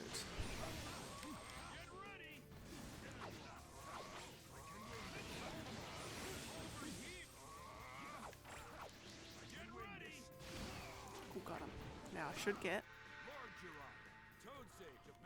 You've literally got Jiraiya fighting pain and you don't put a custom thing in? Oh my goodness, game. Because parties no one orders plain cheese. Go to parties and feel like Naruto on the Switch. Oh. Although, you can think about it, because sometimes if you're at a party where you can order plain cheese, no one eats it, so you're like, "Ah, sure, I'll just take this whole pizza to myself." Like, it can be a boon as well as rather than a bane. It's like me with the boys' family. None of them like Hawaiian pizza, so I just order Hawaiian pizza. Like, hardly anyone touches it because they're like, ugh, pineapple, and I'm like, great, I'll just take the whole thing then. Not a bother to me.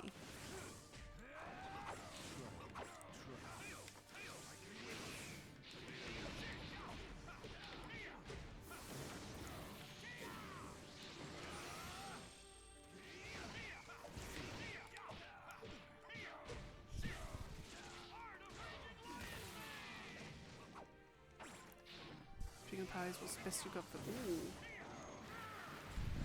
Ooh, good question. I think you asked Christmas before, but you know, gosh, on birthdays.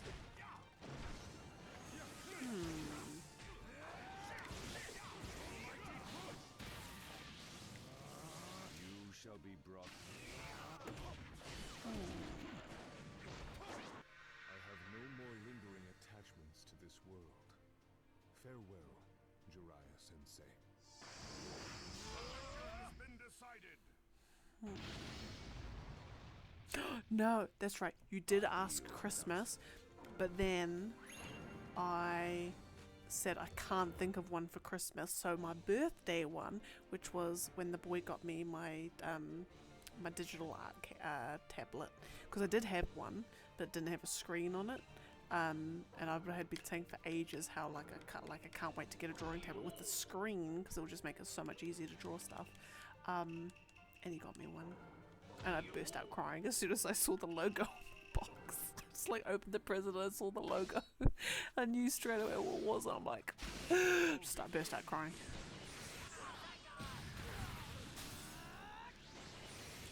Which, like, part of me, like, I hate that that it's my favorite because, like, you know, I don't want to, like, I hate being, like, it being a thing. Like, I'm not a materialistic person. Like, neither me and the boy are. Like, we're very much, you know, we enjoy experiences much more than, like, things. But I think it was my favorite just because of the, like, I don't know, he was so, like, you know, so wanted me to do well with, like, my drawing and stuff that he wanted to support me in that, I guess. Like, I'm not like doing it for an income or anything like that. It's purely just like a passion for it. But yeah. What about yourself?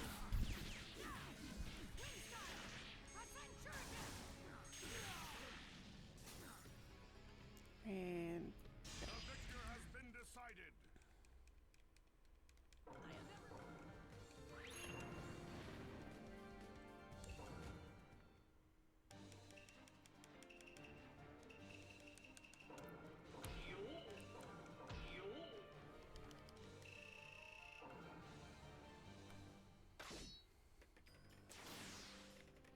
Battle begins.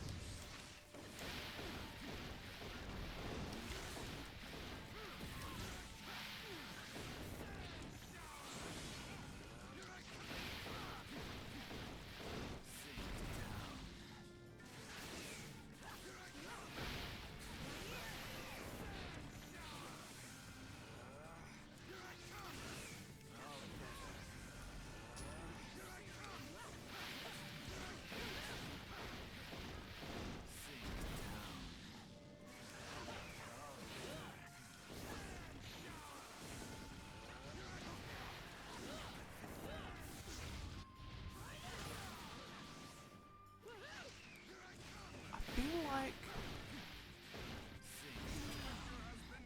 why do I feel like I've just done that fight? Is that all you've got?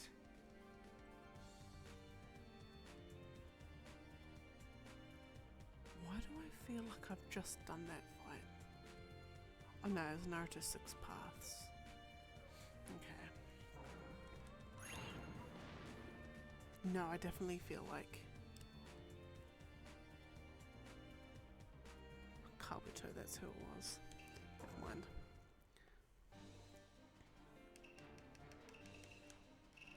Right, so I've done that. Sasuke, Orochimaru, and no, we're at Tintin.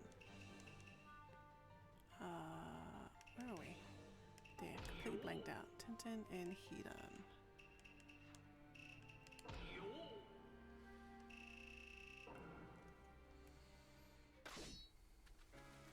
Here's the PS2 memory card. This is my parents get PS2. Doubled as the DVD player. I couldn't get any more games. That's right. Oh, 2008. It did. It's crazy to think that like how much 15 megs is now. Like this whole like games that are like triple, like a save file on a game that's triple the whole memory of a memory card. Just goes to show how far games have come. But I just I can imagine the elation of being able to save a game.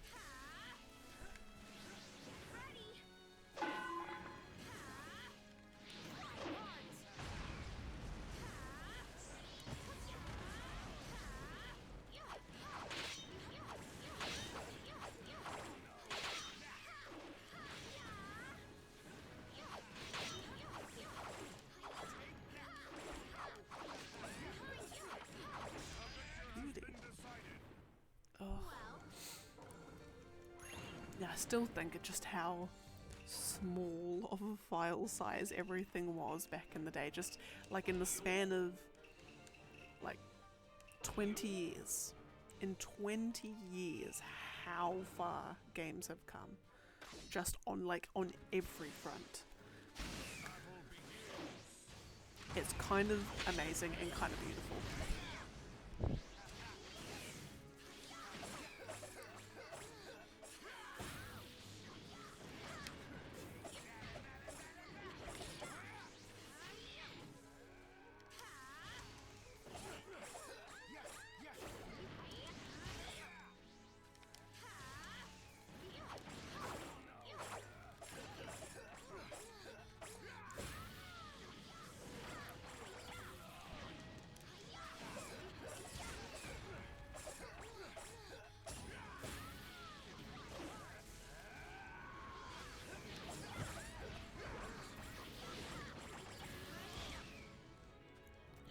Original Seiko.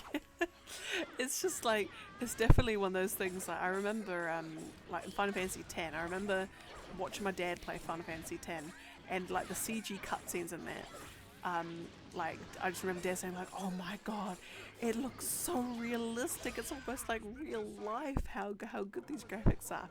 And while the CG cutscenes do look incredible, even now watching them, like how good they are, but yep, they're CG cutscenes. Like, yeah, they don't look realistic. They look very, you know, they're not. I'm probably doing them a complete disservice by explaining it either, but you know what I mean. Yeah, like compared to like the CG cutscenes now for Final Fantasy games, like Final Fantasy X was nothing. It looks like a cartoon in comparison. But it's just, yeah, like all those games back in the day, and the thing is, like, when you remember it as well, like, you remember, you know, there's a game that you remember playing when you were 7, and you haven't seen it since, and then, but you've always just remembered it looking incredible, and then you play it again, you're like, is this what it looked like? Why do I remember it looking so much better than this? You know, but it's just like, yeah, it's just how you remembered it. And you're just like, oh my god, this is so realistic. This is crazy. Yeah, but no, you can always get more.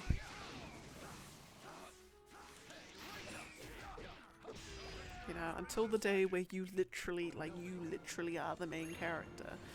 And you're like in a fully immersive VR world where you're walking around in a virtual space like yourself. Like no equipment or anything attached. Until that day comes, you know, there will always be more realistic. Yeah.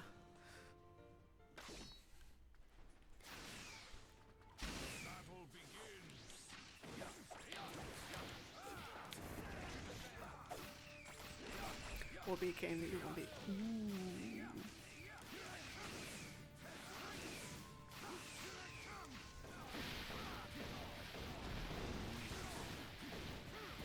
Good question. So I don't want a game where anything tragic happens. Like I don't want a game where the protagonist gets his arm cut off. Or like loses the love of their lives, you know. Probably an Elder Scrolls game, to be honest.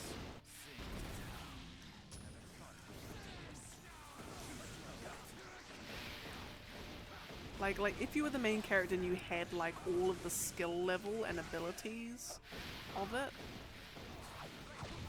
like if you had the skill level, like, you know, I'm the main character, I'm the Dragonborn, like as long as I have the ability to stand up to Alduin, like, and actually, like, you know, be able to do it, like, in the actual game for real, then, yeah, probably Skyrim or something similar.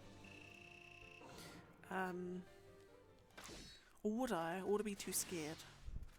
No, I like Skyrim.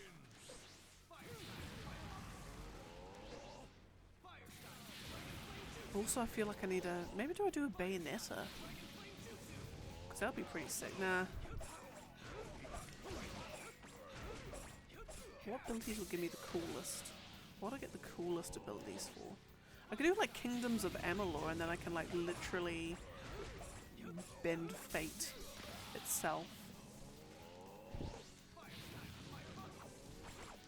But then I'd also want to be like in the Final Fantasy game where I can like summon stuff. But they also don't because tragic things happen to Final Fantasy protagonists.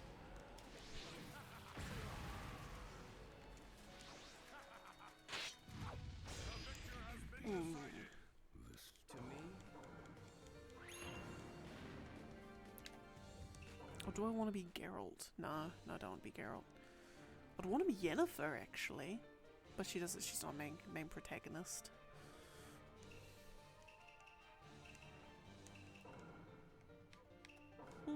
What about you? So I'm thinking like, would you want a character who's sort of like would you want like an open slate character? Like an Elder Scrolls or Dark Souls or something like that where they don't, like, you give them the name, like, the character creator kind of ones. Like Dragon Age and all that, or would you want like a named character?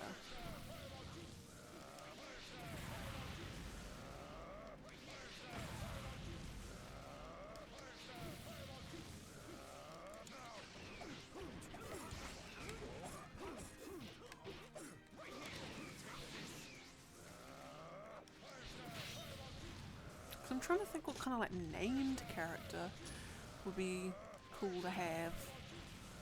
Like, you're not too like, things aren't too tragic. You know, you don't get like, you don't have your obligatory capture and torture scene.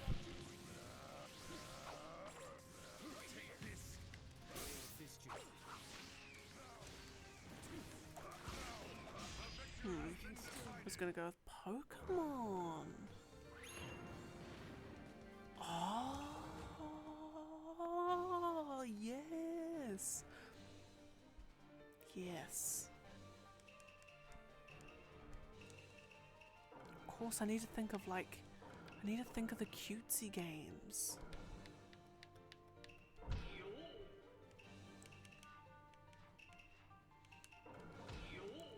Yeah, true, actually. Yeah, I'll just go, yeah, I'm gonna be too scared. No matter how OP I am, I'm just gonna be absolutely terrified. I'll be too scared to do my dragon shouts, actually. Yeah, and actually, no, the same for The Witcher too, because that stuff's absolutely terrifying.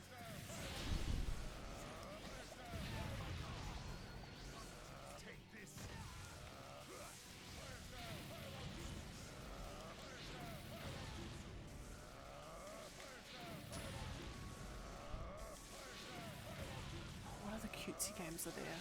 I could be Spyro. I might be Spyro, actually, because I'm a dragon.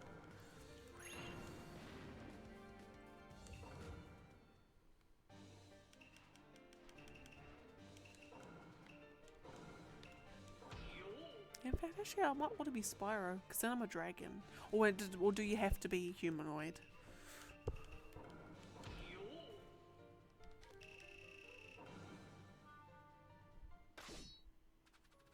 In which case I could be Sora. No, because of the heart. Oh, definitely no, actually no, the no bodies would scare me. Scare the bejesus out of me.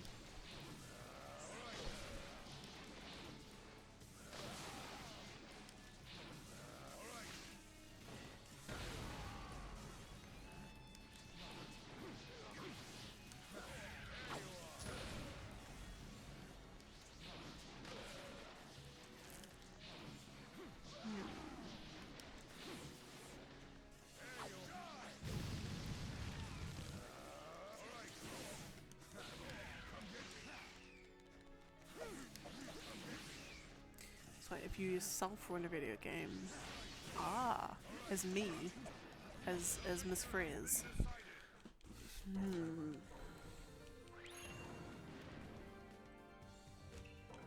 Good question. Which I'm assuming, like, now is this, would this be treated slightly differently to like the, you know, which video game world would you want to be in the sense that it's not necessarily what video game world would you want to be in, but like if you were an NPC that appeared in the events of a particular game. So like for instance, Final Fantasy VII, you were a Sector 5 plate person, you know, you were a resident of, you were just someone chilling at the Gold Saucer sort of thing, while Cloud and the crew were there, rather than, oh no, I'm just someone that lives on Gaia normally, or I would live on Gaia.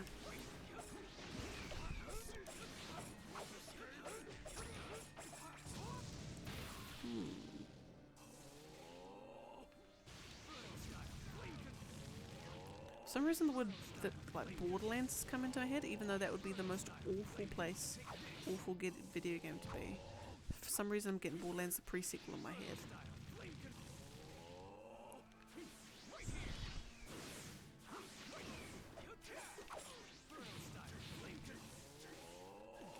You know what? In that case, I would probably pick something like Oblivion, because then I would be an NPC in the Imperial City. Maybe even like a temple priestess or something, I don't know.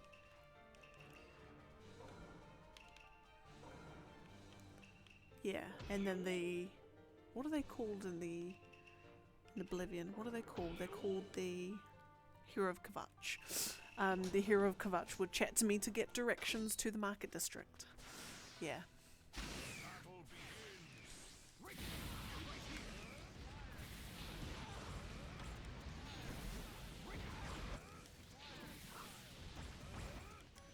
Complicated relationship with Borderlands. So do I, in the sense that gameplay wise I quite like it ish. Story wise, the humor I really don't find funny. Like it's what me and the boy called, like, it's kind of like, imagine you are a nerd that's never gone outside in their life, and you watched Mad Max, and you're trying to like imagine what like Mad Max humor is, while also like being edgy. It's like edgy and quirky and like all of that all intermingled with each other, and it just comes off as really just like, especially Borderlands 3, my god, like me and the boy had to push ourselves through that game to get to the end. We just gave up on the story. We actually skipped the story cutscenes. By the end of it, we were just like, just get this over with. Tiny Tina's, on the other hand, thoroughly enjoyed. That was actually fantastic. That was actually such a good game. especially with all the references and everything. They had references to things that you wouldn't even think they would have a reference to. It was really, really good. But yeah, Borderlands, it's just like on like replay. I'm just like,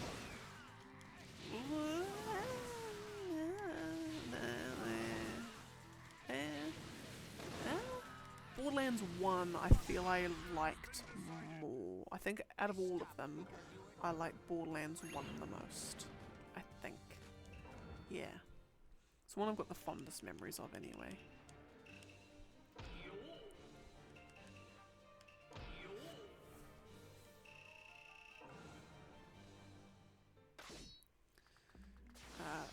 Haven't played Tiny Tina's yet.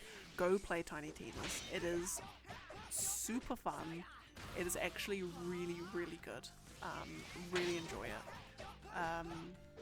Just something about it, even though the gameplay is, you know, almost identical to Borderlands. It's just something about it, and like even though like Tina herself, I never really particularly cared for when she was in Borderlands, but she is like, for the first time, it's like, oh, these jokes are actually funny. Like, I'm actually enjoying these jokes. Both me and the boy loved it.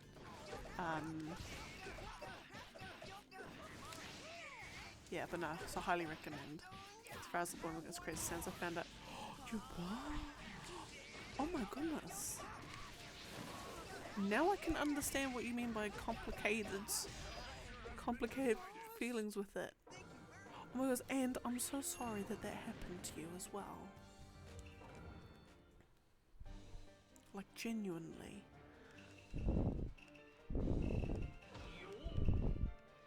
That's awful.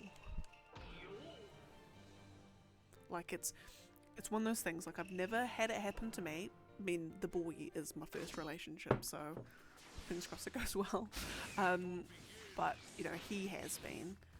And just, for me, and just, like, me and my values, it is, like, one of the things that is completely and utterly inexcusable. Indefensible. I will immediately have the utmost disrespect and hatred for you if you are the person who does it. It is just my, yeah, and yeah, I've got very, very strong feelings about it.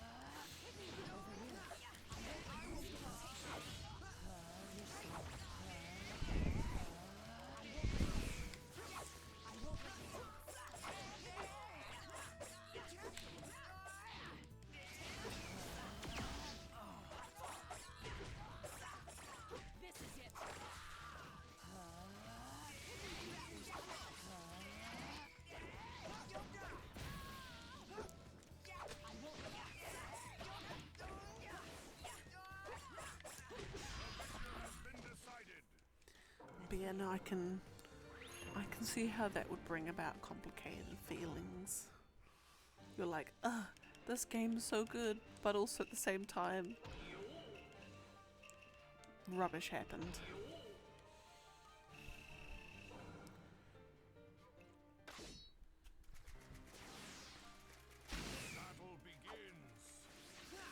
Found out thanks to PS3 trophies. Playing for the first time, I noticed I wasn't getting any trophies. I looked and someone had played on my account a year ago on co-ops. Either I had amnesia or someone was using my... Now that's even worse. Well, no, sorry, not even worse. It's like the fact that it was like using your stuff as well.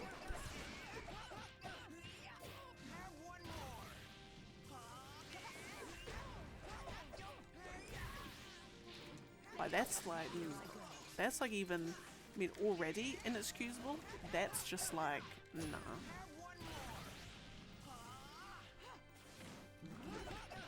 That's awful.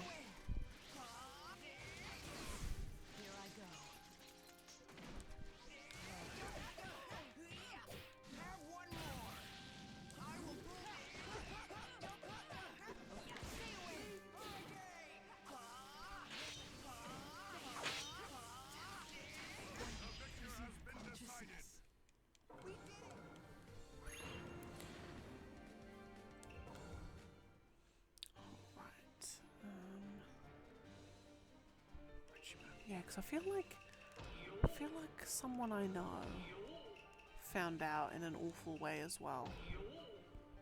I was trying to think who it was.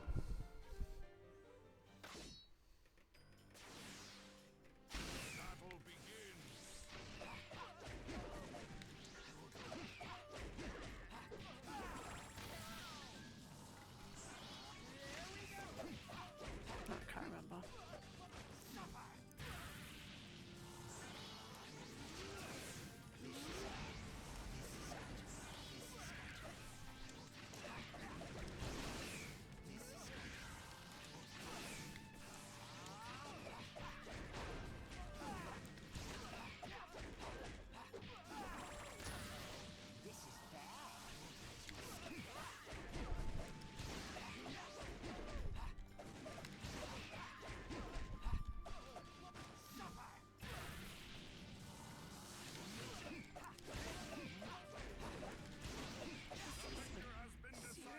Send pick. Oh, hang on. Where's my phone? Oh my goodness, where's my phone at? My phone be somewhere. Hold on. Actually, what am I on about? I have technology. Okay, one second. I'm actually gonna just bring it up. The sound's gonna cut out. Apologies. Apologies.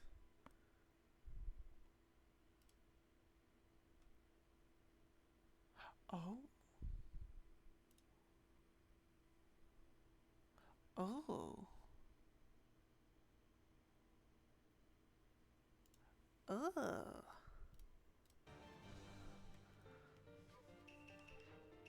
I mean,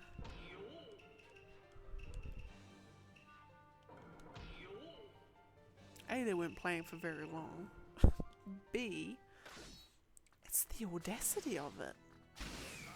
The absolute audacity to use your account as well is just like, if I was over there and I knew who she was, she'd be getting a little glitter bomb in the mail. She'd get something, I can tell you that, probably a wallop. Like, I'm fully serious when I say it's just like of all the things that I don't particularly have strong feelings about a lot of things. That's one thing I do.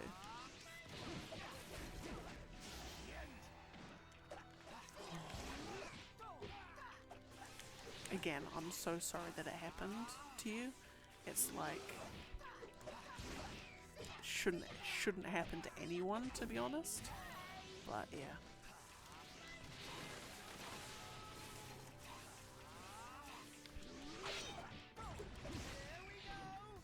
But I guess silver lining is that you can find out and then get out of it. Get out of there before it needs to go on any longer.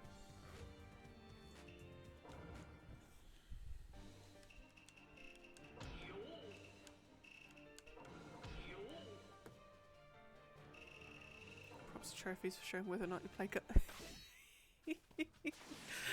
Fair. Yeah, true.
Sorry to get to more happy yet fair.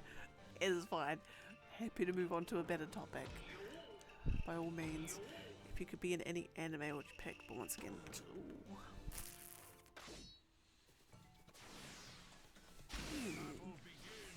Because like I think, well, it could be just in Naruto, but I'm like, nah, because then you've got to worry about, you know, every like life will be good for like a few years, but then you've just got an absolutely earth-shattering event to happen every few years where your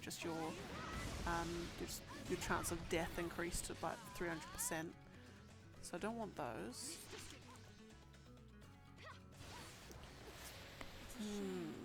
I'll watch you melt.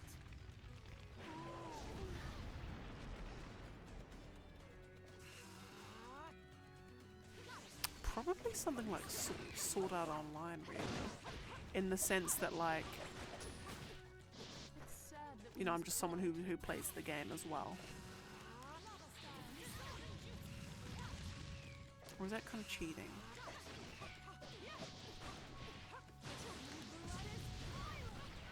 time for a royal beatdown. Start. Or do I want to do something like Digimon, Pokemon, Yu-Gi-Oh! Duel Masters? Do I want something like that, maybe, even? Oh. Do it. I may not Screw it. I'd actually want to just be in Pokemon. In the, you know, in the anime, I guess. I'll just be, yeah, I'll do Pokemon. My chance of death? Prematurely? Slim? Especially if I'm just living my best life in, like, where would I want to live? What region? Probably Hoenn, it's my favourite.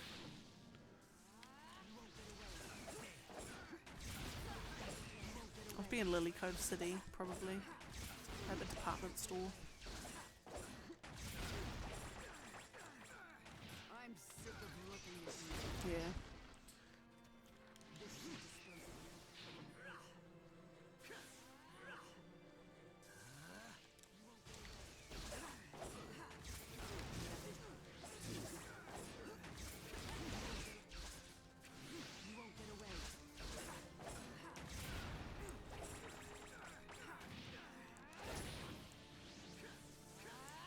Yeah, no.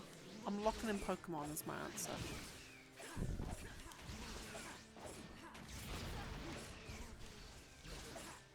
Me and my Torchic Pip-Pop combo, we're gonna be living life.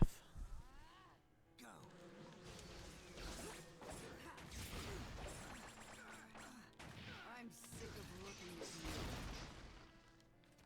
This should dispose of you. Ooh, ouch. Misread it. There's no.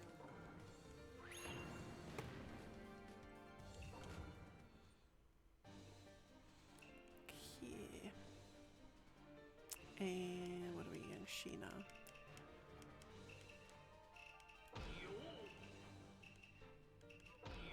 Lovely.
To accept this.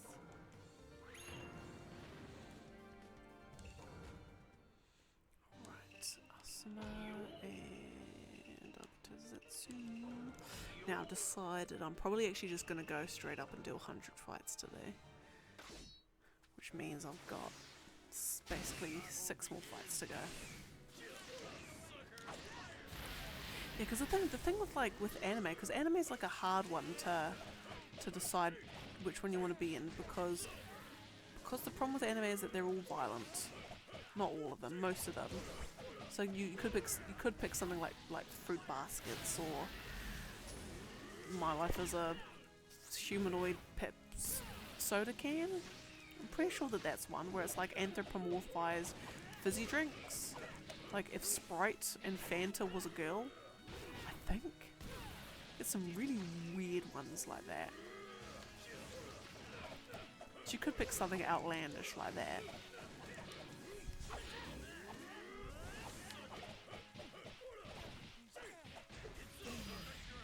Yeah. Sword Online. Also living in Pokemon. Not because the Pokeballs are sure actually. True. But like, bruh, you little bloody... And he's the, he is, I mean, Ash is like confirmed to be immortal because he's the, he's been 10 years old for about 25 years. So, Ash's mum has got some explaining to do.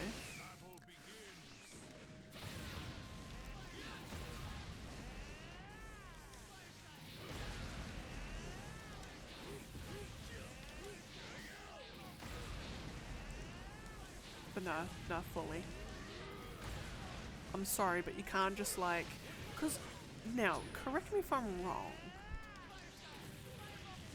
but from what I can remember, it was a while, it's been a while. There was the episode, the series of episodes where he taught Pikachu Iron Tail. Just from sheer emotional torture of that poor Pikachu. He's like, for God's sake, Pikachu, bloody learn Iron Tail already.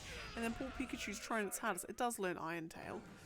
I'm pretty sure that that was a thing. I'm like, this kid is pushing these Pokemon to their absolute bloody limits for the sake of, you know, friendship. No. No, no, no.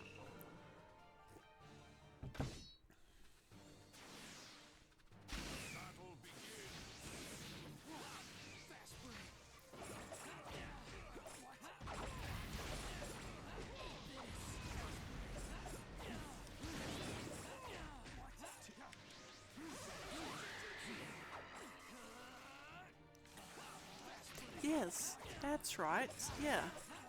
And it's just like, no, no, no, we need to sell soft toys. You can't, you know, we need to sell Pokemon merchandise, Pikachu. You can't just evolve into a Raichu. Goodness sake. Ash was actually such a bastard. Excuse my language. Oh. Hashtag conspiracy, Pokemon conspiracy theory. Ash was actually a dick.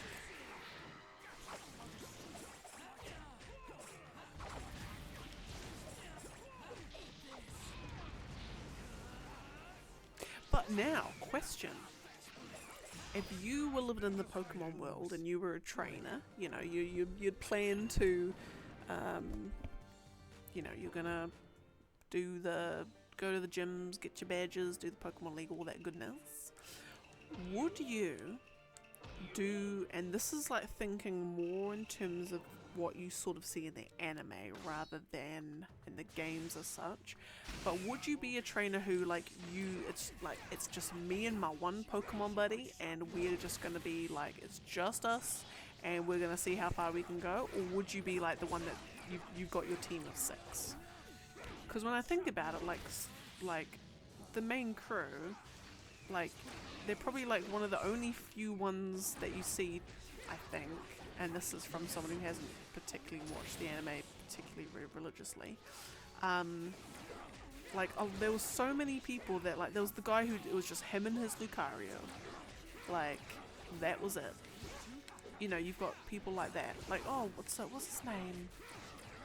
Oh god, he was in the Sinnoh. What was his name? Riley? Riley and his Lucario. You know, so would you be like a 1 Pokemon trainer or a up to 6? Because I feel like I would probably be like a 1 or 2 Pokemon trainer. Like I'd have probably my Blaziken, and I'd have my Swallow, and like boom, that's us. That's us. We ride or die to the end with just them. Weapon control, gigantic iron ball. Ready. Weapon control, gigantic iron ball. Ha! And last one. Weapon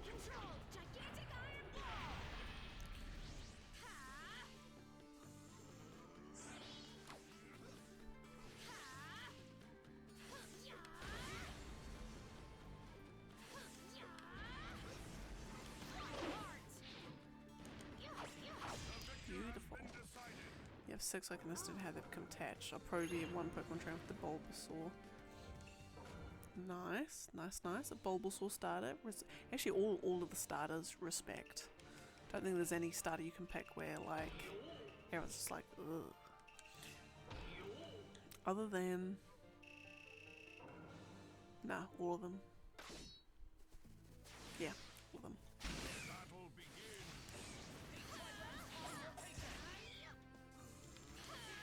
Speaking of stars, I forgot back in the early Pokemon rivals were complete assholes. Yeah. Yeah, they weren't just like your buddy who just happened to be like, hey pal, let's do our Pokemon training together. Whoa, oh my goodness, isn't this so fun? No, they were just like a complete another jerk. That was like, because that's the whole point of a rival, I guess. Well, not necessarily the whole point.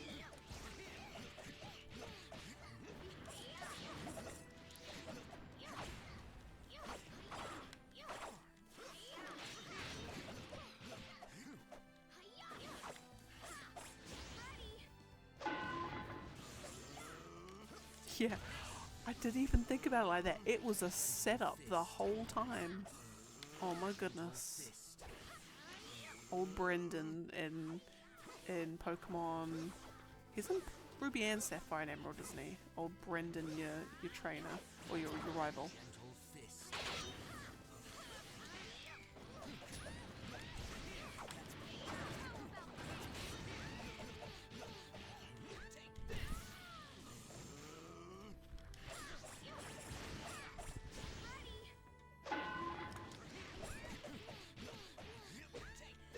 There we go. Alrighty. So that is, we have done officially 100 fights today. Goodness gracious me. Okay, 1 second. We are down to 3,000. We've made it into the 3,000s. 3,976. Good golly Jesus gracious. Alright. But I think I will need to leave it there for this evening. Now, next time I'll be streaming will be on Thursday morning, New Zealand time. I'll only be streaming for a few hours, unless I decide Thursday morning that I'm gonna move my appointment. But I know I shouldn't move my appointment for a game. But I really want to, but I know I shouldn't. I'm just gonna pray that she cancels it.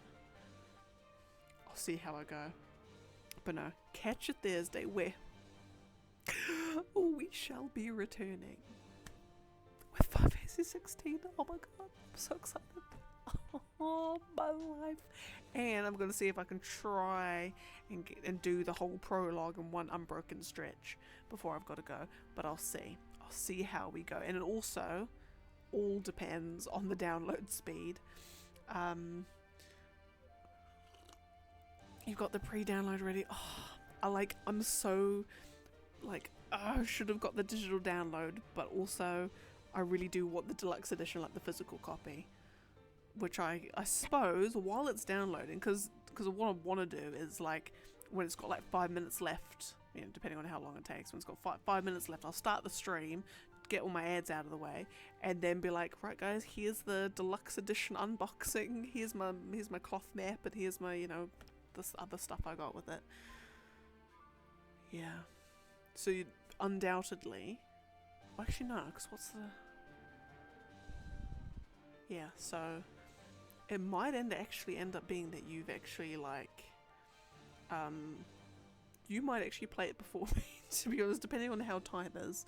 When it's 10 AM, what time zone are you in, by the way? You don't have to tell me whereabouts, but what time zone are you in? Is it Pacific? Are you Pacific or Eastern Standard Time? If I go like Eastern Standard Time,